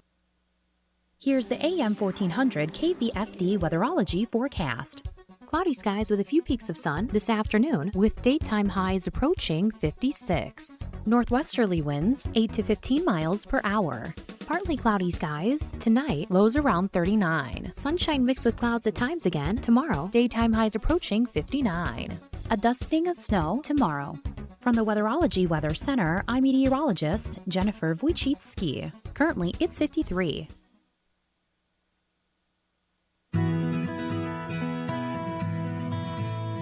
Eating black walnuts is good for your health. I'm Julie Harker with Healthy Living on Brownfield. In a first-of-its-kind study, University of Missouri researchers confirmed that black walnuts contain phytosterols, compounds that help prevent obesity, diabetes, and heart disease, while promoting lower cholesterol, lower inflammation, and anti-cancer activity in the body. The researchers found that black walnuts are a richer source of these health-promoting molecules than the English walnut. 2 varieties of black walnuts were tested, Tomboy and Chesler. Missouri is the leading producer of black walnuts in the world. Black walnut trees are grown throughout the Midwest. Black walnuts also contain healthy omega-3 fatty acids. Black walnuts have a more pronounced flavor than English walnuts, which are light brown in color. Black walnuts and other nuts are also high in protein. There are some tricks to harvesting black walnuts. Michigan State University recommends you shell the nuts when you're ready to use them. Soak the walnuts in hot water for a day. Drain the water, replace with more hot water for 2 more hours. They should then be ready to shell. The black walnut can be difficult to release from the shell, but it can be done. The meat of the nuts should be refrigerated or frozen. If planning on keeping them at room temperature, you must bake them first for 10 to 15 minutes at 215 degrees Fahrenheit. I'm Julie Harker with Healthy Living on Brownfield. Cyclone fans know whether you measure success in yards per game or bushels per acre, it takes the best to perform at your best. That's why more farmers turn to DeKalb and Asgrow brand corn and soybeans, featuring exclusive genetics and whole farm solutions to champion your profitability, no matter what the season brings. This week, Champions of Yield with DeKalb Asgrow previews the Cyclones' home game with TCU. The last time the Horned Frogs were in Ames, they were ranked 4th in the nation, and the Cyclones pulled off a 14-7 upset at Jack Trice Stadium. Marcel Spears, now a senior captain for the Cyclones, had the game-clinching interception in that win. TCU won another low-scoring game in Fort Worth last season. Defense will be the name of the game again this year. The Cyclones and Horned Frogs have 2 of the top defenses in the Big 12 Conference. Be a champion on both fields this season. Be a champion of yield with DeKalb Asgrow. Performance may vary. Always read and follow IRM where applicable, grain marketing, and all other stewardship practices and pesticide label directions. This is AM 1400, KVFD, the voice for Dodge is 336. The obituaries this hour brought to you by Gunderson Funeral Home and Cremation Services at 1615 North 15th Street, Fort Dodge. You may contact Gunderson Funeral Home and Cremation Services by calling 515-576-7128 or online at www.gundersonfuneralhome.com. Our community in the entire area was shocked, horrified, and deeply saddened over the unexpected death of the Reverend Al Henderson of St. Paul Lutheran Church. Our entire community and area grieves over this great loss. Services for Pastor Henderson are pending. Obituaries this hour brought to you by Gunderson Funeral Home and Cremation Services at 1615 North 15th Street, Fort Dodge. You may contact Gunderson Funeral Home and Cremation Services by calling 515-576-7128 or online at www.gundersonfuneralhome.com. This is AM 1400 KVFD. I'm Stuart Varney, and this is the Fox Business Report. Stocks have turned higher after a sell-off that followed a disappointing report on the economy. The Institute for Supply Management says service sector companies are reporting their business improved at a slower pace in September. It was the weakest reading in 3 years. GoPro says it's dealing with a production delay for its new Hero 8 Black camera, so it's lowering its expectations for the year. GoPro shares are skidding, down 22% to under $4 a share. One Wall Street firm is skeptical of Wendy's plans to launch breakfast next year. BTIG analysts say Wendy's will have to generate $1 billion in sales of the new breakfast menu just to break even. They're predicting competitors will take on Wendy's breakfast launch with discounts, marketing, and innovation. That's your Fox Business Report. I'm Ginny Cosola, invested in you. The IRS has the power to take your property, garnish your wages, and even send you to jail for back taxes and unfiled tax returns. Don't wait for the IRS to kick in your door. Call Kick IRS today. At Kick IRS, we protect you from bank levies, wage garnishments, and asset seizures. No matter how much you owe, Kick IRS will resolve your tax debt and kick the IRS out of your life once and for all. Call Kick IRS right now at 866-KICK-IRS. That's 866-KICK-IRS. Or visit us on the web at kickirs.com. Hey, how's your roof doing? It looks like the summer sun, rainstorms, and hail have done a bit of damage.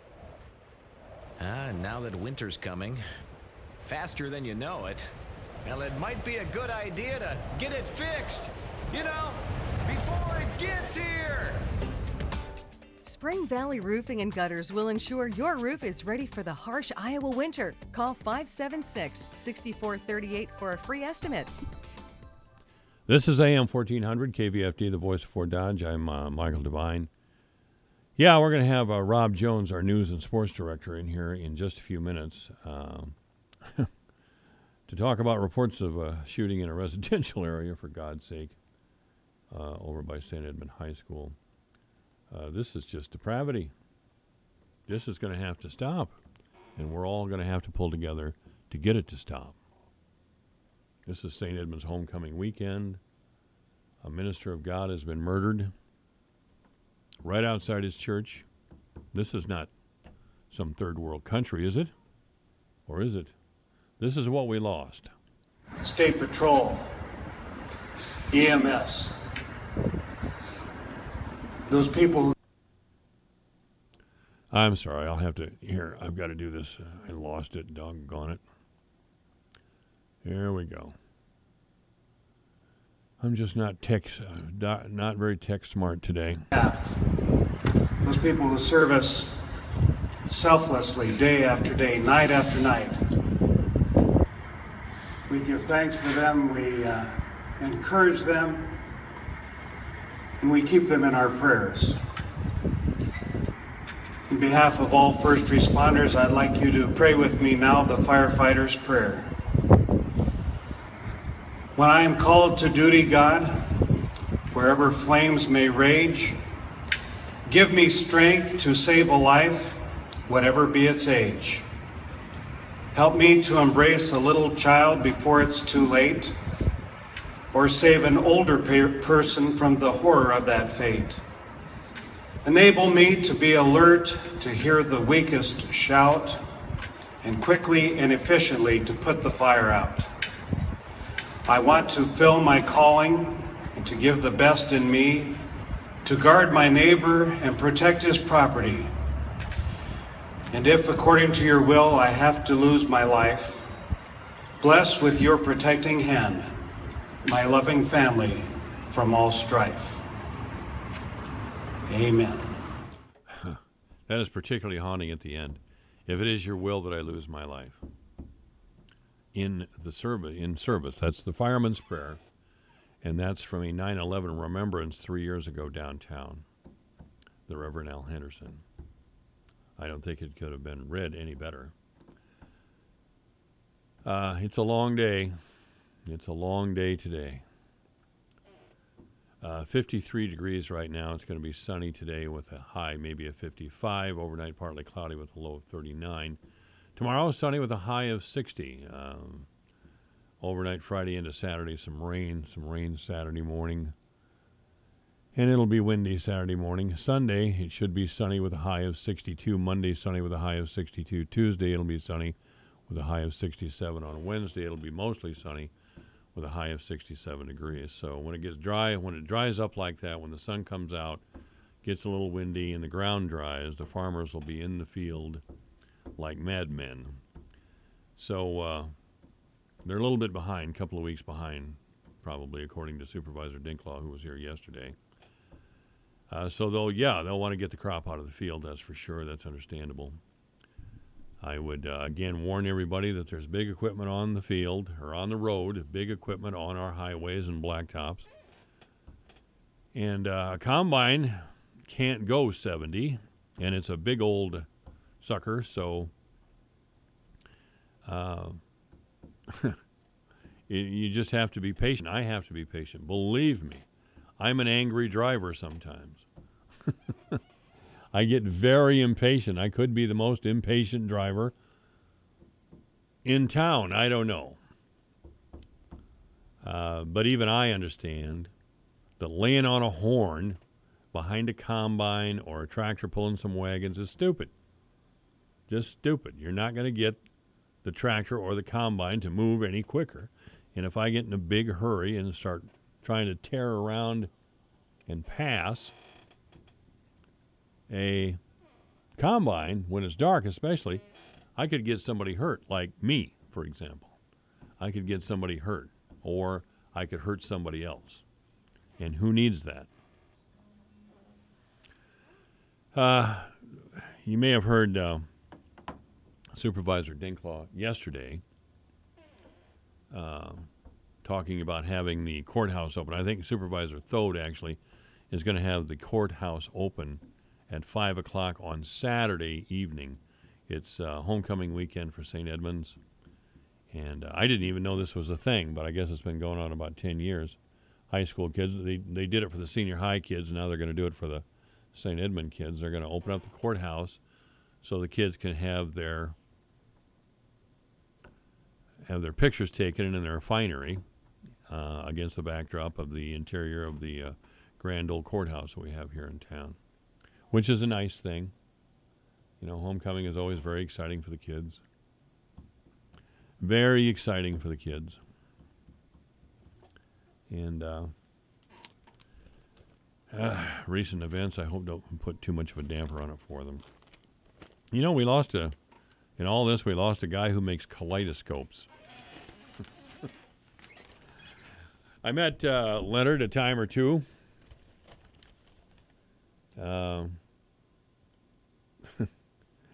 How can you not love a guy who makes kaleidoscopes?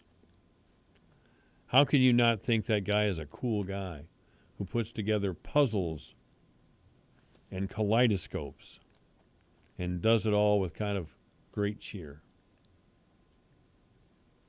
He was trying to put together a bike rack, trying to get a fundraiser going to get a bike rack in front of the Rialto Theater in Pocahontas. Pocahontas is a nice little town, by the way. Really nice little town. So I hope this is, I hope this bad spell of news that we've had, horrific news in relationship to the Reverend Al Henderson, I hope this is something that we can move on from. But I want us to be motivated. I want us to say this is enough. I want us to stop referring to these sort of things as bad choices. This was evil. This was an evil and twisted act. There are people on our streets who do not need to be on our streets. There are people who think they can drive through our town and shoot at houses and cars and other people with impunity because we're not going to snitch. We're not going to snitch. Because the police are the bad guys. The police are bad. Or I'm suspicious of the police. Oh, shut up. I don't want to hear that anymore. The people who are shooting at each other need to be arrested.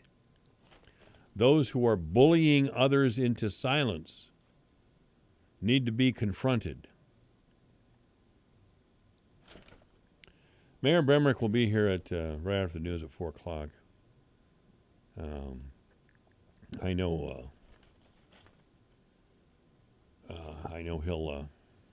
he'll want to add as to the tragedy of Reverend Henderson. Chief Roger Porter described the attack on Reverend Henderson as absolutely senseless. I can't, it defies being senseless. A fine, loving man beaten to death, or whatever happened to him. Good afternoon. You're on the air at AM 1400 KVFD. Hey, Michael, Father Patrick Bain calling you. How are you, sir? Father Bain, thank you so much for calling. It seems so long since I have talked with you. Yeah, it's been a few months, but I wish it was some other event that brought us back together, but such is life. Did you know Reverend Henderson?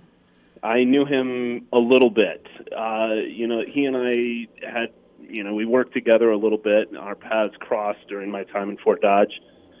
And, what I can say of him was that he always struck me as being a man devoted to the Lord. He was a man who loved the Lord Jesus and strove to serve him every time that I encountered him. And on one particular occasion, he actually helped me quite a bit in learning really how to be a pastor. I watched him from afar. And I don't know that he ever even knew this, but I watched him from afar and with how he dealt with a particular situation. And I learned a lot about how to be a minister myself. And so I'm grateful for Pastor Henderson, and he will be missed.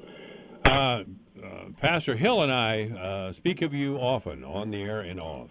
Oh, good. I did put Pastor Hill on the spot, and I'll probably do the same for you here at Father Bain. When we're confronted with such an act of evil, how can we turn to a loving God with any faith? Gosh, I told you. Fantastic question. Yeah, Let's say one thing for you, Mike. You're good at putting people on the spot. No, that's good. Let me think about that for just a second. When we are confronted with such an act of evil, how can we turn to a loving God? You know, at the risk of sounding a little bit arrogant, I don't think you can apart from Jesus Christ. And so I say that with all due respect to my Jewish and Muslim brothers and sisters, whom I love and respect. But the amazing thing about what Christianity believes about Christ is that our God went to these places first. Our God... Oh, are you there? I'm right here. Yes, sir, I'm here. Okay, something was going on in my phone. I thought I got cut off from you. No. What I was saying is our God endured a death more excruciating than any of us can really begin to fathom. And so when a tragedy like this happens that we don't understand, and I think the temptation is to say, you know, why? Why did this happen? You know, what would be the motivation here? And really, how do you move forward? What has helped me, and I'll be honest, I'm actually up in South Dakota right now on a retreat, but what has helped me when I heard this news is I turned where I usually do, and that's to prayer. I went to the chapel here at the retreat center, and I sat with the Lord Jesus, and I looked at the cross, and I remembered and just looked and said, there Jesus hung with nails in his hands and in his feet, so that we could, in our own suffering and agony, know that he didn't get off, and know that that he is our salvation, he is our hope, he's the reason we exist. And it's only because and in him that we can go on. And so for whatever comfort that may offer to the people at St. Paul's, to Pastor Henderson's friends and family, I offer that Jesus is the answer, and the cross of Christ is the solution. Father Patrick Boehm has been our guest. We certainly miss you here in town, sir. Well, I miss you guys. I think of Fort Dodge often, and without a doubt, yesterday, today, and for the next week or so, my heart is very much in Fort Dodge, and so please be assured of my prayers for the whole community right now. Pastor Henderson was such a beloved figure. Thank you, Father. Absolutely. God bless you, Michael. This is AM 1400, KVFD, the voice of Fort Dodge. This is kind of a jarring juxtaposition here, but we're going to go to Rob Jones here. Rob, first of all, since you are the news director, is there what's going on with this shooting over in a residential area? Yeah, well, Mike, what we've got as of right now, the information I have is there were reports of shots fired near the Dodger townhomes in the 600 block of North 23rd Street. As a result of those reports, as a precautionary measure, St. Edmund Catholic School was placed on a lockout for a period of time this afternoon. I spoke with St. Edmund School President Mary Gibb around 2:30, and that lockout was being lifted as we spoke at around 2:30 this afternoon. As far as that goes, that's all the details and information we have on it at this point. We're awaiting further information, and we'll have more on it as soon as more details are available. By God, the whole damn world has gone completely crazy. Rob, we got St. Edmund's homecoming coming up. Who the Gales playing? Yeah, the Gales are playing Sioux Central tomorrow night at homecoming.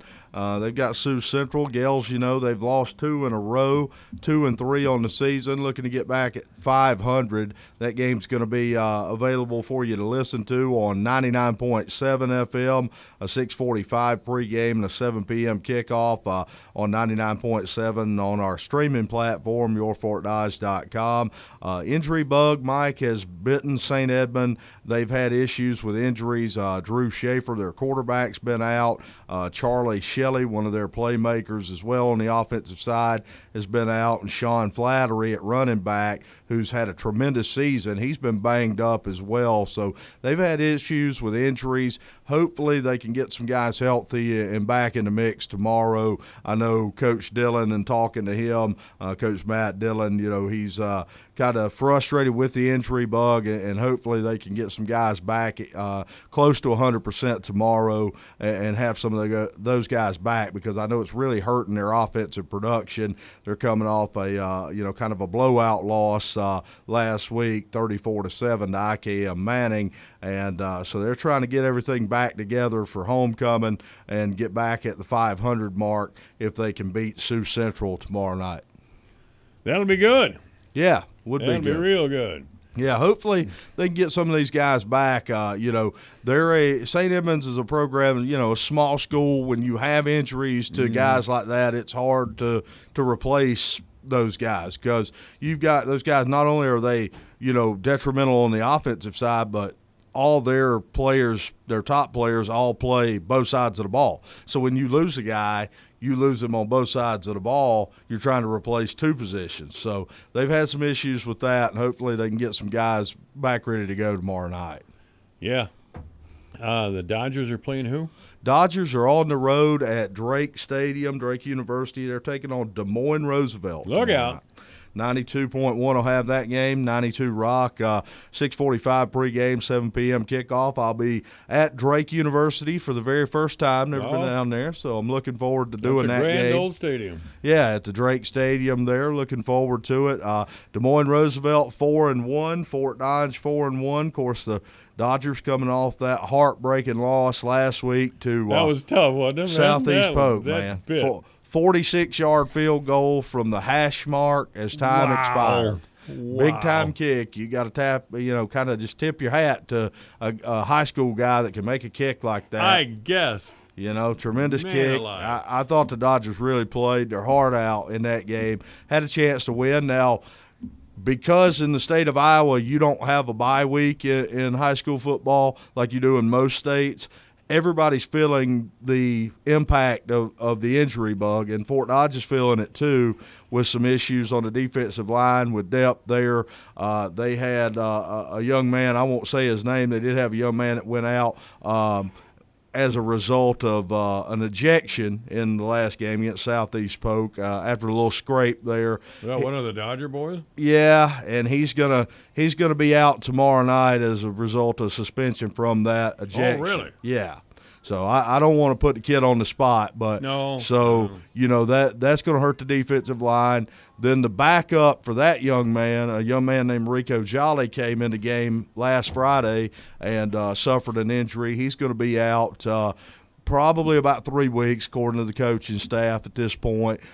So they're playing some guys, a lot of snaps on the defensive line, some guys that wouldn't play as much and hadn't played as much, having to play a bigger role now. And the guys that they have still that were the starters on the defensive line, those guys are playing almost 100% of the snaps on the defensive side. So, that's something that they're dealing with, and that's something that I think kind of bit them a little bit last week against Southeast Polk in the second half.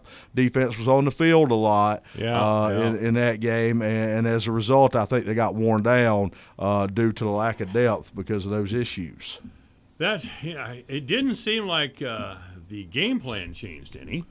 It's just that what worked so well in the first half didn't work so well in the second half. Yeah, I think that Southeast Polk made some adjustments, and they're a good football team. One of the things that they really did well, I thought, was tackle in the open field. And, they were kind of giving up the cushion on the outside as far as the pass defense. They would almost let you catch it underneath, but once you caught it underneath, that was about as far as you were going. Now, early on in the game, that was working. To take the underneath route was kind of working. And I think the staff at Fort Dodge saw some things on the field and in film where they thought, they could go to some of the, not the primary targets on the receiving end, but some of the secondary targets, and that worked early on. But Southeast Polk made some adjustments to it, and they're a really good team.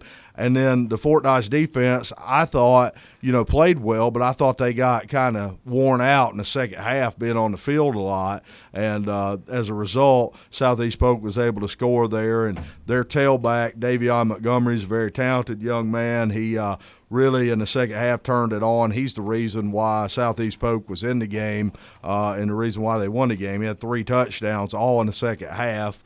Just a young man. I thought it was more of the Fort Dodge defense kind of being a little bit worn out, and him, Davion Montgomery from Southeast Polk, just making plays. A lot of times they would get a little push up front. He would get a little hole. He had really good vision. He'd make a cutback. Once he bounced to the outside and had daylight, he's gone. I mean, he could flat out run. And so I thought that it was more him making plays than it was the Fort Dodge defense having breakdowns. But tomorrow night's a big game. All right, Rob. Rob Jones has been our guest. Thank you, Rob. You're welcome. All right, 4 o'clock. This is KVFD, Fort Dodge, Iowa. Hi, this is Leslie Segretti. And I'm Tom Kreitler, and you can hear the Money Pit every Saturday afternoon from 4 to 6 on the voice of Fort Dodge, AM 1400 KVFD, Fort Dodge. A new milestone in a national outbreak. Lisa Brady, Fox News. The number of vaping-related illnesses in the U.S. now tops 1,000. The CDC just holding a briefing. Fox's Gernal Scott has it live. Lisa, the Centers for Disease Control says 1,080 cases spread over 48 states and the Virgin Islands. Of that, Dr. Ann Schuchat says there have been 18 deaths confirmed and reported to CDC from 15 states. And of the more than 1,000 cases, most are male, and approximately 80% of patients are under 35 years old. The CDC also finds THC, which provides the high in marijuana, was in a majority of the products used by those who got sick. So far, the only states that have not reported vaping illnesses, Alaska and New Hampshire. Lisa. Gernal, the former U.S. envoy to Ukraine, Kurt Volker, who recently resigned, appearing before House committees behind closed doors about the president's Ukraine call that led to a whistleblower complaint and impeachment probe. Republican Congressman Lee Zeldin, who's been in those meetings, speaking to reporters a short time ago. And he was asked, what's going on in there? And he says, quote, this is blowing a hole in the Democrats' case. Now, we don't know what's being said. Jim Jordan, Republican congressman from Ohio, came out a little bit earlier, and he said that he found Mr. Volker to be very impressive. We haven't really heard from the Democrats here. Again, the take is slightly different. Adam Schiff, the chair of the Intelligence Committee, came out a few hours ago, and he said, this reinforces that they're trying to interfere in the elections. Fox's Chad Pergram on the Hill. Meantime, President Trump doubling down, saying China should investigate Joe Biden and his son, too. And he's digging in on the Democrats' health care plans. Today, standing in solidarity with our nation's seniors, I declare once again that America will never be a socialist country. Visiting Florida to sign an executive order he says can help protect and improve Medicare. America is listening to Fox News. Hi, I'm Jay Farner, CEO of Quicken Loans, America's largest mortgage lender. I've got great news. Mortgage interest rates have dropped. So if you're thinking about buying a home, right now is the time to lock that low rate, even before you find the home of your dreams. With our exclusive Rate Shield approval, the low rate you lock today is protected for up to 90 days while you shop for your new home. With a Rate Shield approval, if rates go up, your low rate stays locked. But if rates go down, you get that new, even lower rate. Either way, you win. Talk to us today at 800-QUICKEN or go to rocketmortgage.com to take advantage. Here's another great reason to work with us. For a record 9 years in a row, J.D. Power has ranked Quicken Loans highest in the nation in customer satisfaction for primary mortgage origination. Again, to lock in today's low mortgage interest rate and get the security of our exclusive Rate Shield approval, call us today at 800-QUICKEN or go to rocketmortgage.com. For J.D. Power award information, visit jdpower.com. Rate Shield approval only valid on certain 30-year fixed-rate loans. Call for cost information and conditions. Equal housing lender. License in all 50 states. NMLS number 3030. A Coast Guard lieutenant suspected of plotting a possible mass killing pleads guilty to gun and drug charges. Prosecutors say Christopher Hassan of Maryland stockpiled weapons and had a hit list of targets, including Supreme Court justices, TV journalists, and prominent Democrats. Hassan pleaded guilty to 4 counts and will be sentenced on January 31st. He faces up to 31 years in prison. Prosecutors describe Hassan as a self-proclaimed white nationalist and a domestic terrorist, though no terrorism charges have been filed. In Washington, Rachel Sutherland, Fox News. A father from Connecticut becomes the 4th parent sentenced in the college admissions cheating scandal. Attorney Gordon Kaplan gets a month in prison for paying $75,000 to facilitate cheating on his daughter's ACT exam. He will lose his law license. What would people do with a so-called universal basic income? There's some early data out from one city's experiment with it. The city of Stockton went bankrupt after the Great Recession. Multiple homes were foreclosed upon, and this year it became ground zero for a universal income experiment. 130 residents each get $500 a month for 18 months. They get the cash on a debit card. So far, 40% has been withdrawn as cash, and in that case, researchers ask people how they're spending the money. They track the rest straight from the debit card. People mostly spend it on food, merchandise from stores, utility bills, car repairs, and gas. The money comes from foundations and donors, but also from a grant from the Economic Security Project, which advocates for universal basic incomes. Jessica Rosenthal, Fox News. In the baseball playoffs, 2 National League series get underway. First, the Braves and Cardinals, and later the Nationals and the Dodgers. Earlier today, the Mets becoming the 7th team in search of a new general manager, firing Mickey Callaway despite improvement on his 2018 debut. I'm Lisa Brady. This is Fox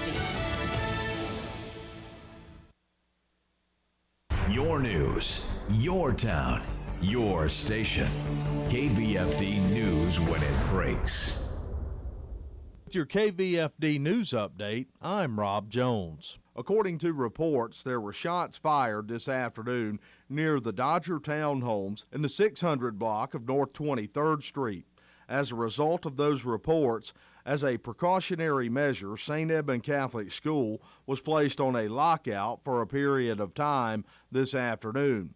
According to St. Edmund School President Mary Gibb, that lockout was lifted around 2:30 this afternoon. There was no further information available as of the time of this report. We plan to have more on this story as new details emerge. 36-year-old Fort Dodge resident Joshua J. Pendleton, who has been charged with first-degree murder and first-degree robbery and is accused of slaying Pastor Alan Henderson at St. Paul Lutheran Church yesterday evening, made a court appearance this morning via video conferencing from the Webster County Jail.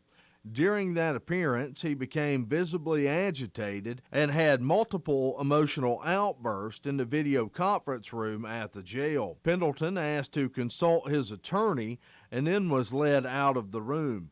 The judge stated this initial court appearance will be continued tomorrow. There will be a 6 p.m. service tonight in the sanctuary at St. Paul Lutheran Church and a 7 p.m. candlelight vigil outside the building in the memory of Pastor Alan Henderson. Webster County Supervisor Keith Dinklau was a guest on Divine's Intervention with Mike Divine on KVFD AM 1400. With St. Edmund Homecoming coming up, the supervisor talked about the Webster County Courthouse being open for St. Edmund students to take pictures with their dates for homecoming in the case that we have inclement weather in the area. If it's wet, raining out, you want to take pictures with your dates and your friends, there's no place to go. The courthouse has some really nice places to take pictures on the steps. It's an event. Homecoming at St. Edmunds, if it's raining or you need a place to take pictures, Bob said he would open it up at 5. The City of Fort Dodge Public Works Department is announcing that beginning today there will be a lane closure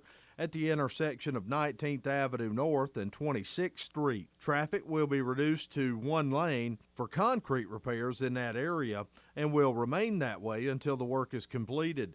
Detours will be posted. Motorists are urged to reduce speed and use caution in that area and to use alternate routes if possible. Wild Rose Casino Emmitsburg released a statement that they have great excitement to announce the opening of the DraftKings Sportsbook at the Wild Rose Casino Emmitsburg. The sportsbook will open tomorrow at 1 p.m.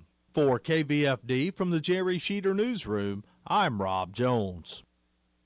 Here's the AM 1400 KVFD weatherology forecast.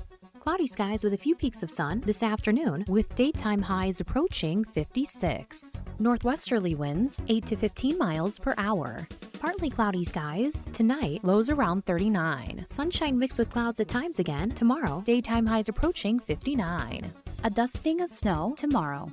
From the Weatherology Weather Center, I'm meteorologist Jennifer Wojcicki. Currently, it's 54. Connect to this radio station from all across the country. Take us to the gym, shopping. How about a road trip? Listen to us now on the free iHeartRadio app. You'll never miss a moment with your favorite radio station. Download the free iHeartRadio app and search for this station so we can go wherever you want us to. Hi, this is Heather Reck with Neighborhood Realty. Are you thinking about selling your home but not sure who to list with? Well, being from Dayton, I am centrally located between several larger markets and have a vast knowledge of the small surrounding towns and acreages as well. I'm a full-time agent and mom of 3, making me a pro at schedules and time management. But that's not what is most important. At Neighborhood Realty, we'll list it, we'll sell it, and you'll move on. Find our information online at neighborhood-realty.net and make sure to check us out on Facebook. You're invited to a down-home Christmas with the Oak Ridge Boys at Wild Rose Casino and Resort, Jefferson. Jingle bells, jingle all the way. Don't miss this special engagement Monday, November 18th, as the Oak Ridge Boys perform all their classics and cuts from their brand new Christmas album, Down Home Christmas. Tickets on sale now by visiting wildroseresorts.com. The Oak Ridge Boys, November 18th at Wild Rose Casino and Resort, Jefferson. Divine Intervention at AM 1400 with Mayor Matt Bemrick. Boss, head man, top dog, big cheese, a head honcho. Call now, 515-955-1400. That's right. We have our Kosovo connection happening here today. Matt Bemrick. How are you, Matt? I've been better. Yeah, me too. Yeah, I've been struggling all day. I don't know if you've listened or not, but I've been going back and forth from sheer disbelief to rage to sadness, and I'm still going through it. I hear you. I don't know what to make of it. I'm outraged and I'm sad, and we have to do something about this. Let's not get into this finger pointing. God, I'm looking at social media and say, "Oh, it's the Democrats' fault. Oh, it's the Republicans' fault." Oh, shut up, man. We've got to do something different. It's than bad this. people's fault.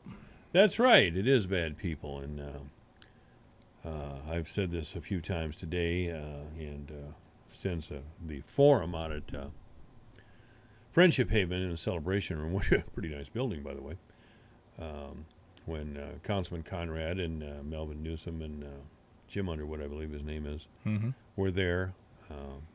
The subject came up of shootings, and of course the house next to mine was hit 3 times. Yeah. And that's a house occupied by a 50-some-year-old woman who uses a walker. What did know. she do? God. No, I don't believe she was the target. No, she wasn't, but that's the point when you have idiots out in the street shooting. Or shooting at the idiots, and that's the worst part is the damage is not just between the idiots, but between the people around them. I think we need to seriously look at cameras in hot spots. We have talked about cameras quite a bit. We did just start a program where we are reaching out to businesses that have cameras, or private homes that have cameras. I have cameras. I do, yeah. Yep. And offering or asking them to allow us access when requested. Of course, we would request from them access to their footage or any information that they might have captured on right. a video. But having a documented system of where cameras are, who has cameras, helps our police department react quickly when they're on the scene of a crime. They can say, "Oh, well, here I am. What business is right here? Or what homes may have cameras?" Well, if they're documented, they know to go knock on this door or go request from this person, "Hey, you may have footage that's relevant to this crime." Mm-hmm. And I think cameras played a significant role in identifying the person. I don't even have a term for this man that committed this absolutely disgusting crime yesterday. I think cameras played a significant role in that. I want to talk about that, man. We have a minister of God, a 64-year-old man who always had a smile on his face and a glow in his eye, and he's beaten to death in the By God Street right outside of his church, and it's all over Des Moines News. I mean, there are people down there in Des Moines going, "Dirty Dodge, there we go again." And I don't even have the time of day for that conversation today. I mean, today I know you don't, about but focusing on, our community. It's just what I wish I had an answer. I wish I came here today, and I trust me, I've sat all day thinking about what will I say when I come on here today, and I don't have the right thing to say. You can't have the right thing to say. I mean, I think our community is in shock right now. I think those of us that knew Pastor Henderson are in shock right now.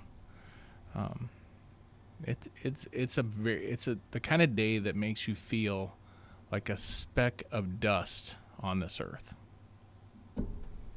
There's just no words for it. And then there was somebody shooting at somebody in a residential area over by St. Edmund today. Yeah, I know. We have to stand up to this sort of thing. I mean, I drove over there right after I heard about the lockout and talked to a couple people. And you got kids over there still. Well, yeah, it wasn't just because my kids are over there. I went there because, I mean, our community is in pain today, and there's a lot of tension in the air. And there has been for a period of time now. We've had a lot of bad, just terrible things happen. And I like I said, I don't have the answer today. And I hope that through additional conversation, additional planning, we can come up with a different way to approach these things. Because the things we've been doing, now, I'm not talking about our policemen doing their police work. I mean, the things we've been doing as a community, not saying the police department. The things we've been doing as citizens, as elected leaders, are not the things that have been creating results. And we can't leave it just to the police department to change the entire perspective of a community. That's an order too tall for any one man, woman, agency, you name it. It takes all of us. And I don't know how to take all of our emotions as a community and ball them together and get a result. And if I knew how to do that, I would do it. But I don't know. I just don't have the answer today. You do feel helpless. Your metaphor about feeling like a speck is not that far off. It's a great feeling of powerlessness. But we can't get. And today, we will allow ourselves to feel that way. In the coming days, we must resolve to do something about our community and the pain that it is in, and the danger it is in. We can't depend on just the police department. The police department will play a huge role, of course. We can't depend on the city council. We can't depend on Mayor Bemrick necessarily. I mean, we must all come together to figure out something to do about this. This attitude that I keep hearing about in our community about no snitching. I'm tired of that. I am so tired. Snitches get stitches crap. Well, I'm starting to get to the point where we as a community need to say, if you don't snitch, you're going to get stitches. I'm just tired. It's maddening. There's people that know what happened, and people need to be held responsible for not cooperating. Enough is enough. I don't know what. My anger isn't going to make somebody tell what they know, but the anger of our community and in the unified message that we are not going to tolerate people that know something not telling what they know is got to be carried throughout the hallways of our schools, through the hallways of our churches, the places we shop, the places we gather, the places we work. It's maddening to me that people know what happened and they do not want to talk. Melvin Newsom said the other night at the forum that he thought he could convince people in the neighborhood to come forward about the shots fired at the corner of North 9th Street and 4th Avenue.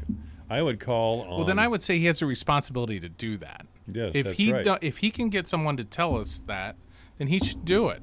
As a citizen and as a prospective council member, he has an obligation. You're correct. And there's a lot of people. There are people who know exactly what happened.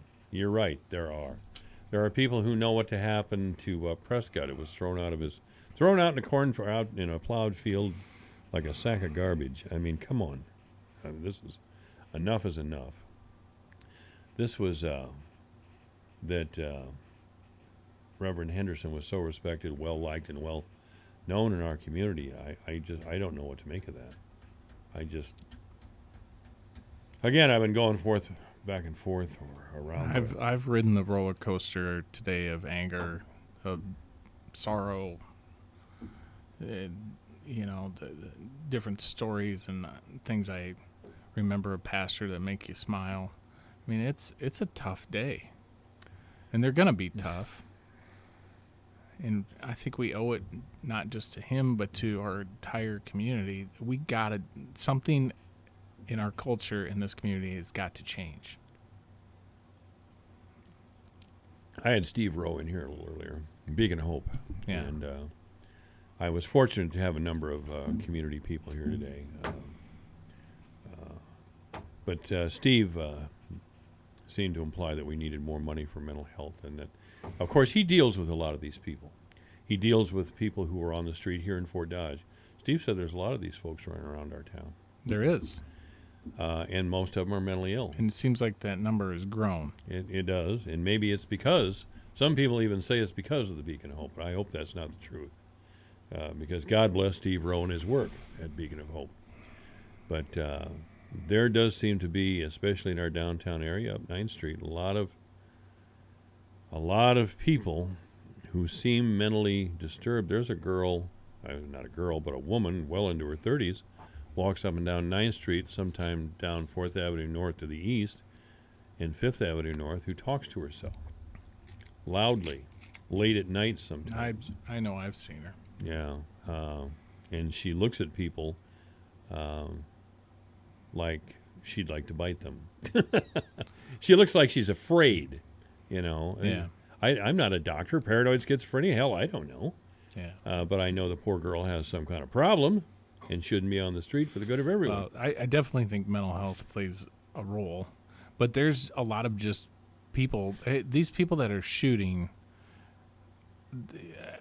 I'm not going to give them the quick and easy, it's a mental health issue only. I think we've just got some people around here that just don't have any respect for the lives of the people around them. That's right. And it's disgusting to me, and I'm tired of it, and I know people in this community are tired of it. I wish I had the answer to fix it tomorrow, but it really is going to boil down to, as a community, we have to say this culture is got to stop, and we have to move on. And we really haven't, this hasn't become a public thing yet, but myself, David Furyk, Charles Clayton, and Jesse Ulrich have been working together on some things that we want to do, especially with youth, especially with gun violence and just violence in general. And we've got some ideas that we're working on, and we were trying to get this to the point where we were going to start bringing in more people, because we definitely know it's not just going to come from us, it's going to come from a group. And we're working on those things. I mean, it's things like raising the reward values on Crime Stoppers. Now, that's up to the Crime Stoppers whether they want to support that or not. But I think in certain types of crimes that's a very real and possible thing to do. And there's, we talked about, youth programs that get to kids earlier to help curb violence. And this will take time to change a culture. You don't change cultures instantaneously. They're not shifted overnight. They're shifted through people really grabbing a hold of a set of values and saying, this is how it's got to be. And if you don't want to be part of this, then leave. Go somewhere else where they allow that in their culture, because we don't want to allow it here. And, I think I've been on your show and I've said we want to make it so uncomfortable for someone who doesn't want to be a valuable part of our community. We want to make it uncomfortable for them, and we want them to leave. And I still agree with that. If you are a bad person and you've came here to prey on the weak or the meek, or you plan to just run around and shoot at things or sell drugs or be just an unproductive person within our community. We want you to not like it here, and we want you to leave. Go somewhere else. Or rehabilitate yourself and become part of the productive community that I know this community can be and is. And there's so many good people here, and there's so many people that go to work every day and work to make themselves better, make their community better, raise the bar for their family. And it's just maddening to me that it almost feels like those that do that are forgotten in the blast of just bad people. Ugliness and stupid. Really, I don't get this fired up very often. You don't get what? I don't get this worked up very often, and I probably am a little more. I got a little more passion in me today about this because I'm just really frustrated, and I know other people out there are too, and you should be, and don't feel bad to be passionate about this community and the crap that's happening, because it's crap. It is crap. Steve Teske and Dave Flattery were on a little earlier, and they both said they grew up here and they know this town's better.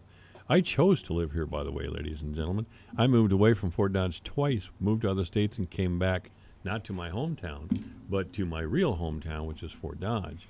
And I did it because Fort Dodge has a lot of good, tough, honest people in it. It's a good town. And when these things happen, I take it personally. It's offensive to me. And I really think it's a very distinct minority of people who are doing this. Very distinct minority of Boy, people. are they causing a lot of problems. They are causing problems. They are it putting is, people in fear. This is a problem across all ages, all races, all creeds. I mean, you name it. There is a problem in this community that there's no respect for the community at large, the general community, by a very, I think, minor part of our population that just kind of think they can do what they want. And they're not held accountable because those that are good and decent people fear repercussion, retaliation. But I think the rest of us as a community got to give them a reason to say, we're going to embrace you when you do the right thing and help us clean our community up. And I don't know, and I'm not saying I have the answers. I don't believe I'm sitting here today with the infinite response to this, but it's got to be a cultural shift of values and integrity back to our community and to the people that feel fearful of coming forward about things. Because there's people out there that know. Yeah, without a doubt. All the murders that we've had that are unsolved, there are people who know. I mean, in the Messenger today, on the front page, there was a 15-year-old murder of Lisa McCudden. Ridiculous. That was a random shooting, by the way. She was just in the passenger seat of a car. She wasn't even the target. Just careless, murderous disregard for human life. It just can't continue. I was talking about volunteering to be on the board of Crime Stoppers before the Reverend Anderson episode, after the shooting in my neighborhood, another shooting in my neighborhood, I should say. And I know Crime Stoppers allows people to call confidentially with information, and they will receive an award. It hasn't worked as well as we would like it to, probably because the reward is not that impressive. $1,000 is good, but and I know Crime Stoppers, for God's sakes, are doing everything they can, but I'm thinking that maybe if we increased our donations to Crime Stoppers or something to make it more financially appealing. I do know that's being talked about between our folks in law enforcement and Crime Stoppers. That conversation has been had. It's being talked about, and it most likely will be on a case-by-case basis. If you're going to raise those to $5,000 and $1,000 or $2,500 or whatever it gets raised to. I mean, it needs to be, it needs to be an effective program, right? And not Crime Stoppers is an effective program now. I mean, there's a lot of people that do call in, especially when they print the most wanted list that you see online. God, that's $100 a lot of those guys. Yeah, but they get calls on those. Mm-hmm. It seems like it's these shooting crimes and it's these violent crimes where we know that there's somebody out there that knows something that we just don't get that cooperation. I mean, the whistleblower on somebody who skipped out on a bond or didn't show up, failure to appear or something, they seem to just come in. But it's these significant, really, the violent crimes that people don't seem to come forward on. Mayor Matt Bemrick is here. We'll be back. Let's face it, nobody really looks at your ceiling until the brown water stain from your leaky roof appears. Then it seems like heads tilt to your ceiling like it's the Sistine Chapel.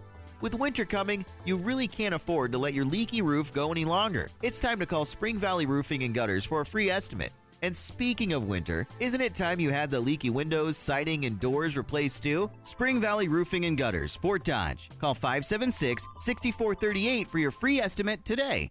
At Active Health Chiropractic, we are expanding our services and will now be Active Health Clinics. Hi, I'm Dr. Josh. I'm Dr. Zach from Active Health Clinic. It's 2019 and we're in the new age of healthcare. I want to get our community excited about the new and cutting-edge alternative healthcare options we have to help and treat our patients. Let us teach you how to avoid drugs and surgery by using your body to heal itself and how to rejuvenate the healing process using regenerative medicine. The possibilities Active Health Clinics is bringing to Fort Dodge are unreal. Our patients won't be restricted by pain or injury and they'll live their best life. Find out more when you visit us at Active Health Clinics, Fort Dodge. Your news, your town, your station. KVFD News when it breaks. With your KVFD News update, I'm Rob Jones. According to reports, there were shots fired this afternoon near the Dodger Townhomes in the 600 block of North 23rd Street.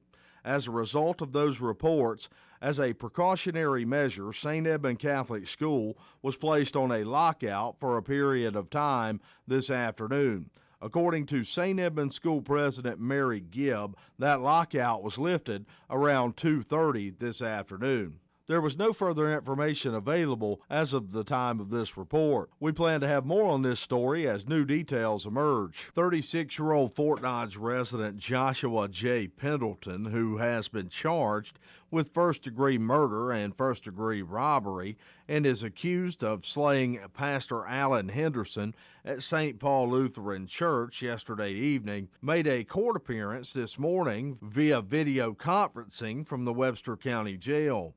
During that appearance, he became visibly agitated and had multiple emotional outbursts in the video conference room at the jail. Pendleton asked to consult his attorney and then was led out of the room. The judge stated this initial court appearance will be continued tomorrow. There will be a 6 p.m. service tonight in the sanctuary at St. Paul Lutheran Church and a 7 p.m. candlelight vigil outside the building in the memory of Pastor Alan Henderson. Webster County Supervisor Keith Dinklau was a guest on Divine's Intervention with Mike Divine on KVFD AM 1400. With St. Edmund Homecoming coming up, the supervisor talked about the Webster County Courthouse being open for St. Edmund students to take pictures with their dates for homecoming in the case that we have inclement weather in the area. If it's wet, raining out, you want to take pictures with your dates and your friends, there's no place to go. The courthouse has some really nice places to take pictures on the steps. It's an event. Homecoming St. Edmunds, if it's raining or you need a place to take pictures, Bob said he would open it up at 5. The City of Fort Dodge Public Works Department is announcing that beginning today there will be a lane closure at the intersection of 19th Avenue North and 26th Street. Traffic will be reduced to one lane for concrete repairs in that area and will remain that way until the work is completed. Detours will be posted. Motorists are urged to reduce speed and use caution in that area and to use alternate routes if possible. Wild Rose Casino Emmitsburg released a statement that they have great excitement to announce the opening of the DraftKings Sportsbook at the Wild Rose Casino Emmitsburg. The Sportsbook will open tomorrow at 1 p.m. For KVFD from the Jerry Sheeter Newsroom, I'm Rob Jones. This is AM 1400, KVFD, the voice for Dodge, is 4:33. And the weather, sunny the rest of today, patchy frost, maybe a little snow before morning. How does that grab you, darling? Sunny tomorrow with a high of 60. On Saturday, some rain again, maybe a little patchy snow. Yikes! On Sunday, it'll be sunny with a high of 63. Monday, sunny with a high of 64. Tuesday, sunny with a high of 68. And Wednesday, it'll be sunny with a high of 70. So the snow will be just a shot across the bow. Let us know that it's still out there and coming. Right now, 54 degrees at AM 1400. KVFD obituaries this hour brought to us by the historic Bruce Funeral Home at 923 First Avenue South in Fort Dodge. You may contact the historic Bruce Funeral Home by calling 515-576-5117 or online at www.brucesfuneralhome.com. The Reverend Al Henderson passed away yesterday in a shocking act of violence that has stunned our entire town and our entire area, if not the state. I'm just left without explanation as to what God's plan is in this regard. The funeral services for Reverend Alan Henderson are pending. Obituaries this hour brought to you by the historic Bruce Funeral Home at 923 First Avenue South in Fort Dodge. You may contact the historic Bruce Funeral Home by calling 515-576-5117 or online at www.brucefuneralhome.com. This is AM 1400 KVFD. If you're drowning in IRS tax debt, pay attention to this special announcement. There's a special toll-free hotline set up especially for you. Get ready to take this number down to take advantage of the new IRS tax forgiveness programs. Here's Jesse from Las Vegas. I've been so stressed out lately knowing that I owe the IRS over $22,000, and now they just garnished my wages. A friend of mine told me about Superior Tax Relief, so I called them, and they were able to stop the garnishment, and they were also able to help me with my other tax problems. I feel so free again, and I would definitely recommend Superior Tax Relief. Call Superior Tax Relief now, 800-711-5099, and speak to a qualified professional who can protect you from the added fees and negotiate your tax liability. Superior Tax Relief can help open new doors with the IRS Fresh Start program that's available now. The consultation is free. The information is free. This call could save you thousands. Call 800-711-5099. 800-711-5099. That's 800-711-5099. Michael Devine at AM 1400 KVFD. Listen to this. Making radio great again. Okay, I don't feel too great today, so I don't know if I can make radio great again today, but we're going to soldier on. Matt Bemrick is still here, and we'll be talking with Matt again in a few minutes. We do want to welcome to the program Mary Kay Daniel and the Reverend Chris Lehman. It's our pleasure to meet the Reverend Chris Lehman for the very first time of St. Mark's Episcopal Church. So, Reverend, a pleasure once again to meet you. And I'm glad you brought the Reverend Mary Kay here with you as well. The Daniel family is very active in the church, and that's a good thing. So we're having an animal blessing this Sunday at 2 o'clock. Mm. And what we're going to need, I'm sorry, Pastor, I should have, there we go. There we go. Sunday, October 2nd at St. Mark's Episcopal Church in the parking lot, of course. There will be an animal blessing. Why are we doing an animal blessing? I didn't think you were going to ask me hard questions. You know, we have in the Episcopal Church, it's been tradition for a number of years to offer animal blessings, sometimes in conjunction with St. Francis. But typically it's in the fall, early in the fall. Some churches do it real early, some later in the fall. But it's been our tradition in the Episcopal Church to go ahead and invite people with their pets and their animals to come in for a blessing. Well, a lot of people are very attached to their pets. My mom has a dog that she likes much better than me. No, she doesn't. My mom is not a pet, never was a pet person. But there are people certainly who think of their dogs or cats or whatever as members of the family. Do you have a pet, Mary Kay? I do. I have 2 cats. I knew you had cats. I feel like You look like a cat lady. I got this new kitten that will be blessed for the first time.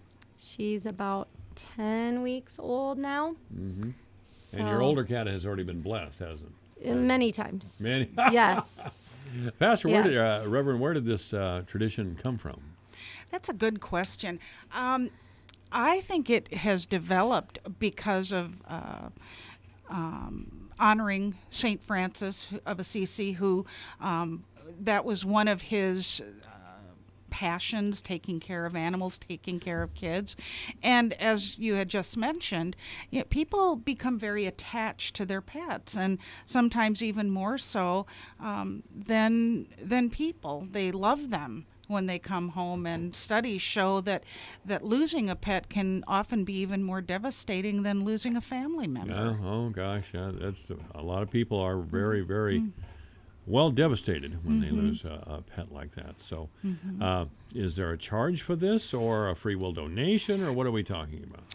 We are asking for a donation, but this donation is going to be going to Almost Home. Almost Home Animal Shelter. Yes, Okay. we're in conjunction with Grace Lutheran Church. We go back and forth. One year it's at their church, and this year it's at our church.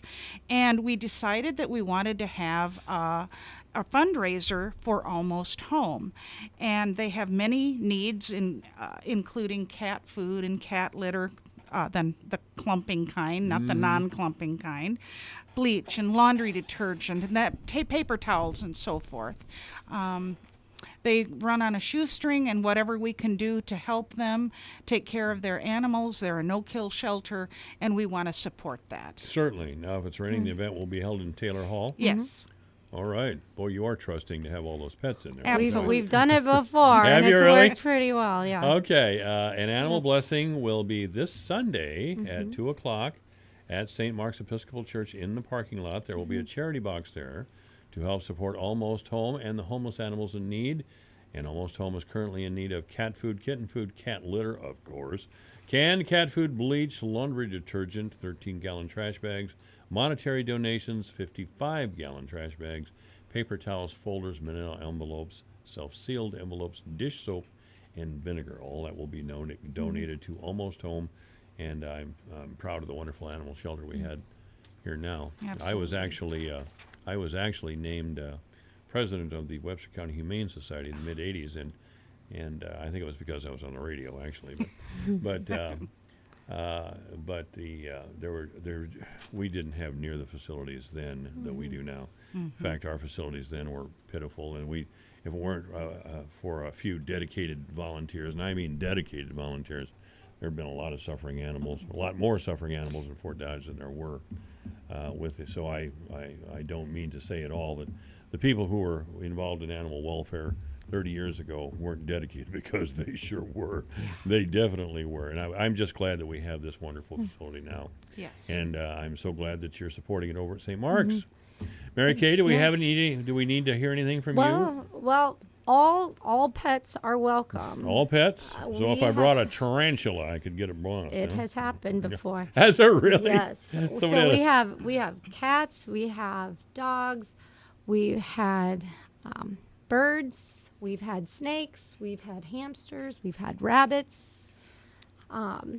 People have those for Any pets. animal is welcome to be blessed. All yes. right. I've blessed lizards and You bees. blessed lizards. And alpaca and horses. So if you have an alpaca, please bring it.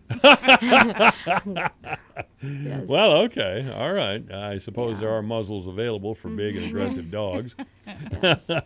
So all pets are welcome, definitely. Thank you so much. I will see you over there at St. Mark's parking lot or in Taylor Hall Sunday, 2 o'clock. Yes, thank you. And Thank I'll you try for to bring having us. I'll try to bring some of these things along That's good. that Almost Home needs. Yeah, thanks. Okay. I certainly have bleach at home. So thank you very much for coming. Thank you for having us. All right. Thank you so much. Matt Bemrick is our guest. We got to get Matt a chair here. Ladies, thank you very much again. Wonderful to have you here. You're welcome at any time. And I promise I will be there Sunday at 2. All right? Good enough. Okay. Well, I think I needed something like that, Matt, to take my mind off the grim day that we've had. Yeah. It's nice to know. Well, and this is another example. I didn't know there was such a thing as animal blessings. Yeah, I've heard of it.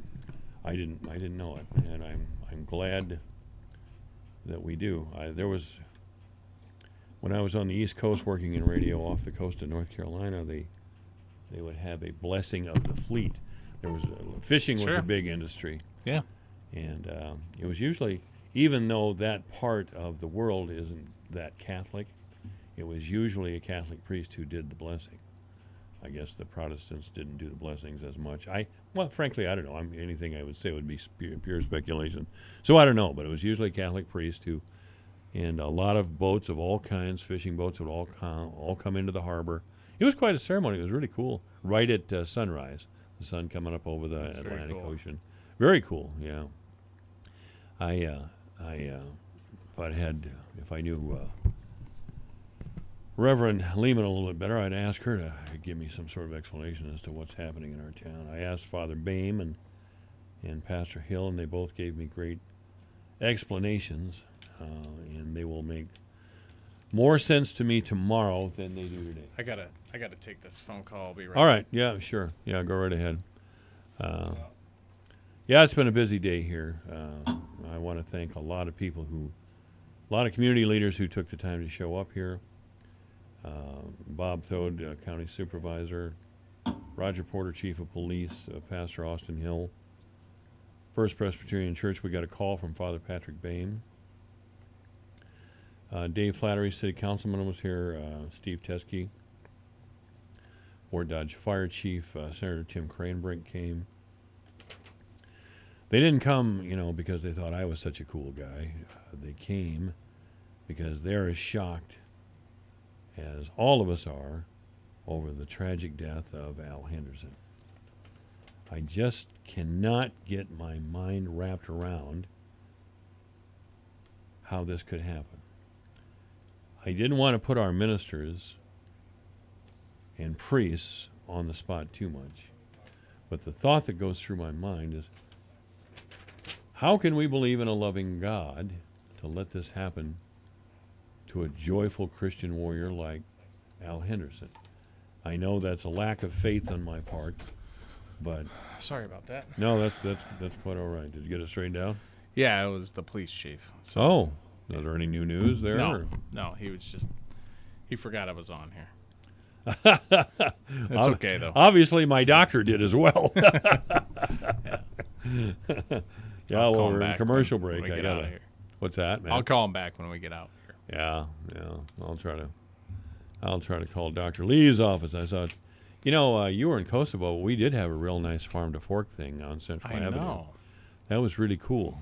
Yeah. I got. Did you go? Oh yes, I did go. I went. Very nice. I didn't stay for all of it. I rarely stay for all of anything. I didn't stay for all of the downtown country jam. But that was a great event. Too. I know. That was a great event. So yeah. But the farm to fork thing, that was cool. This is AM 1400 KVFD. Good afternoon. You're on the air. I was just curious if the mayor has ever looked over, any historical tracking from Crime Stoppers. Do they keep track of payouts and keep track of dollar amount? Is it still effective, or has it kind of become less effective over the years? I have never looked at statistics on Crime Stoppers. I didn't think you had, but maybe next week before you come in, could you check into that and see? Yeah, I could definitely ask. How much money has been paid out versus how many people have been picked up because of a tip, or a call, or somebody coming forward. Yeah, I can ask for some data to see if that's all right. Because I kind of agree with you. I see where they make their posting, of the dollar amount, and it just seems like it's kind of a cheesy amount sometimes, $75 or $100 or. I mean, the mission of Crime Stoppers. I hate to say it, but you can probably earn more than that on the streets, Yeah, I mean, I think you and I can both agree, and most listeners, that the mission of Crime Stoppers is definitely the right mission. It's just as time has gone on, is the dollar amounts relevant to what we're trying to accomplish, and is there something different we should be doing? And maybe that's an initiative that a lot of community members could get behind and do some extra fundraising to get more money in the coffers of Crime Stoppers to be able to offer more reward, and that would hopefully help clean up some serious issues we're having, especially with that violent crime category. I mean, failure to appear, not that it's not a crime and it's not relevant to get that person back in front of the judge for their appearance, but it doesn't rise to the same category as some of the things that I think a lot of us are really upset about. So, maybe it's putting, targeting money in a different direction, or, it's all relative. And like your point of the statistics is a good one. Sometimes that'll help you make some different process decisions that could guide you to some better results. So I will ask that question. And then thanks for bringing it up. One more thing I would like to bring. I've kind of I've never been a police officer, but I do have a little bit of a background in that in like a previous job. And one thing that I've always been astonished about is that, like, this police department that I used to work for, you would have an officer would encounter somebody in their community, and they would have a warrant from a county that's 100 miles away. They would check on that warrant, and they would say, oh, yeah, that's a good warrant, but we don't want him. And then they just kick them loose. I'd like to see about getting, like, a gasoline fund sent up to maybe where we can just take these people to them if they don't want them. Yeah, and I don't know, I don't get in the weeds that far in our law enforcement to know how they deal with somebody if they pick them up and they have a warrant somewhere else versus us dealing with the maybe the issue that's at hand with that person that they've encountered. I'm not sure.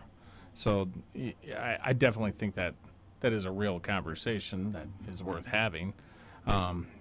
The other thing is too is you hear about a lot of people that are migrating or coming here for different reasons, whether it might be they're seeking job opportunities, housing, educational, whatever it might be. And I mean, I think as a community, we need to make it very clear that if you don't want to come here to do the right things, we don't want you here.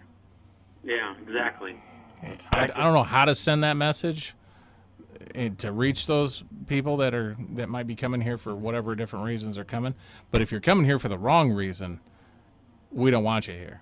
Just go back to wherever you came from, or go pick a different place, because enough's enough.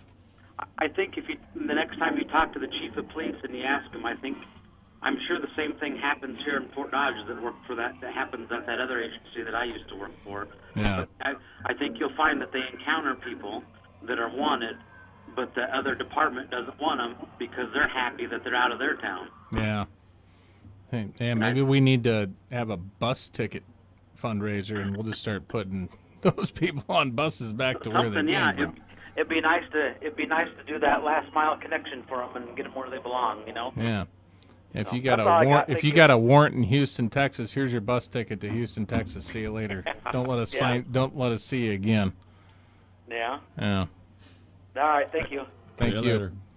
The old cops. I remember years ago, a couple of girls moved to town, and this is in Algona, no less. And they were having parties, and so there were underage guys showing up like me. The police just came around one day and gave them bus tickets and said, get on the bus and get out of here. That's it. Wow. And they did. I mean, they didn't have... well, I suppose if a law enforcement officer handed you a bus ticket and gave you the option, you're going to probably take the bus Well, ticket. back in those days, of course, I'm talking 50 years ago, too. Yeah. But, they just, here, go back where you came from. Yeah. Where you're from, here's a bus ticket. Go back there and stay there and don't come Did you ever read the story about the hobo? Who? So this is somewhat of a famous story, and I'll try to tell it real quick. So there's a hobo. This is in like the early 1900s. And hobos, if you don't know what a hobo is, they used to ride the rail. Well, the hobo's panhandling, and some of the neighborhood people, and I think this was kind of the downtown area, the southwest Fort Dodge, the old Swede town, whatever you want to call it, were called the law enforcement and said, hey, we got a hobo down here, and he's knocking door to door, and he's panhandling. Well, ends up they pick him up, and He's taken in front of the judge for, soliciting or whatever it might be. And when the police had searched him before taking him in front of the judge, they found that he had like $112 on him. Well, that was a ton of money at the time. When the judge said, well, where'd you get this money? And he said, well, I've been stockpiling it through my travels as I've been panhandling or asking for money from people knocking on doors. And he was evidently rather cocky about the whole thing, that he had this $112. So instead of sentencing the guy to anything, the judge ordered that he be taken to a barber shop, cleaned up, then taken to a tailor to buy a suit, and then put on a train with his remaining money and sent away. There's an idea. Well, I don't even know if a judge could do that anymore, but it's somewhat of a famous story here, and it was told, generationally for many years, and it's kind of been lost. And I just happened to catch this on somebody posted it somewhere, and it was like an archived newspaper or something along those lines, and it made me chuckle a little bit. And back in those days, when the judge wasn't available, the mayor actually listened to those cases. Yes. AM 1400 KVFD, good afternoon. You're on the air with the mayor. Yeah, I just wanted to call in. It's Sue Bemry. Sue, how are you? I just wanted to call in and extend my sympathy to the Henderson family and the St. Paul family and to our community, and just remind people that there's so many good things that are happening in our city. We just need to rid it of the bad. And like Matt mentioned, Sure, you're not coming through. Said than done, but we have to do something. Yeah, you got to shut your radio off, Susan. Oh, I'm sorry. Yeah, that's where. Yeah, you're back feeding. Yeah. Oh, I'm sorry. I should have known better. That's all but right. I just, I'm like Matt. I'm just kind of at a loss for words. But I just wanted to call and say, I'm just so sad and so upset whenever anything bad happens in Fort Dodge. I take it very personally because this is where I've lived my whole life. I've raised my kids. My kids left. They came back, and my grandkids now are living here, and I want a good community, and I want to be proud of it, and I am proud of it. But sometimes I think we just have to, go to that dark side and say, we don't want you here. Leave. Yeah. I'm just sorry. I'm just sorry about it all. It's a sad day, that's for sure. Yeah. A long and a sad day. I'll let you go, and I just wanted to extend my sympathies. Thank you, Sue. Thank you. Bye-bye. Bye. Well, I live on the dark side, so I have no trouble going there. So. What's that? You definitely are. No, they're. Yeah, we used to have vagrancy laws before some judge somewhere figured out it was a bad idea. Yeah, he I consulted his know. brain. It was a story just kind of popped in my head when we were sitting here talking. But and I think we started the day, and both of us were kind of in one of those moments of where we were just ticked at the world. And oh yeah, and I think to end the day, I cannot express my condolences enough to the family of Pastor Henderson, the St. Paul's community, or anybody that's ever had the pleasure of meeting Pastor Henderson. I mean, my heart goes out to every single person that's ever come in contact with him, because if you met him, you know him. It's a sad day. So I started really ticked off when I got here, and I don't know. I'm ending with the opposite feeling. I'm somber and sad again, and I think we probably all are riding that roller coaster today, especially anybody whose life was ever touched by such a kind man. So that would be a lot of people. That would be a lot of people who were touched by. My heart and love goes out to all of them. I guess there's nothing else we can say at this point. No. Not today. But after we get through the grief, and I understand that funeral service for I don't have the information, but I got it right here. Do you? Okay. Let me find it. I just had it, and my Facebook, of course, reset, so now I don't have it. See, I know somebody that posted it, so let me look here. So, this is from Loftusweiler Funeral Home. Right. They just posted this, and somebody shared it on Facebook. I'm sure it'll get shared an awful lot. Funeral services will be held on Saturday, October 5th at 10:30 a.m. at St. Paul Lutheran Church, with Reverend Stephen Turner officiating. Burial will follow at St. Paul Cemetery in Boone. Visitation will be on Friday, October 4th, after 4 p.m. at St. Paul Lutheran Church. More information is forthcoming. Now, it's this Saturday? Yes. Okay. So the visitation will be tomorrow night at St. Paul's after 4 p.m. and then the funeral Saturday morning at 10:30. Well, I'm sure the church won't be able to contain the people who want to attend. I see a press release just came out on the shooting also. That was shots fired. I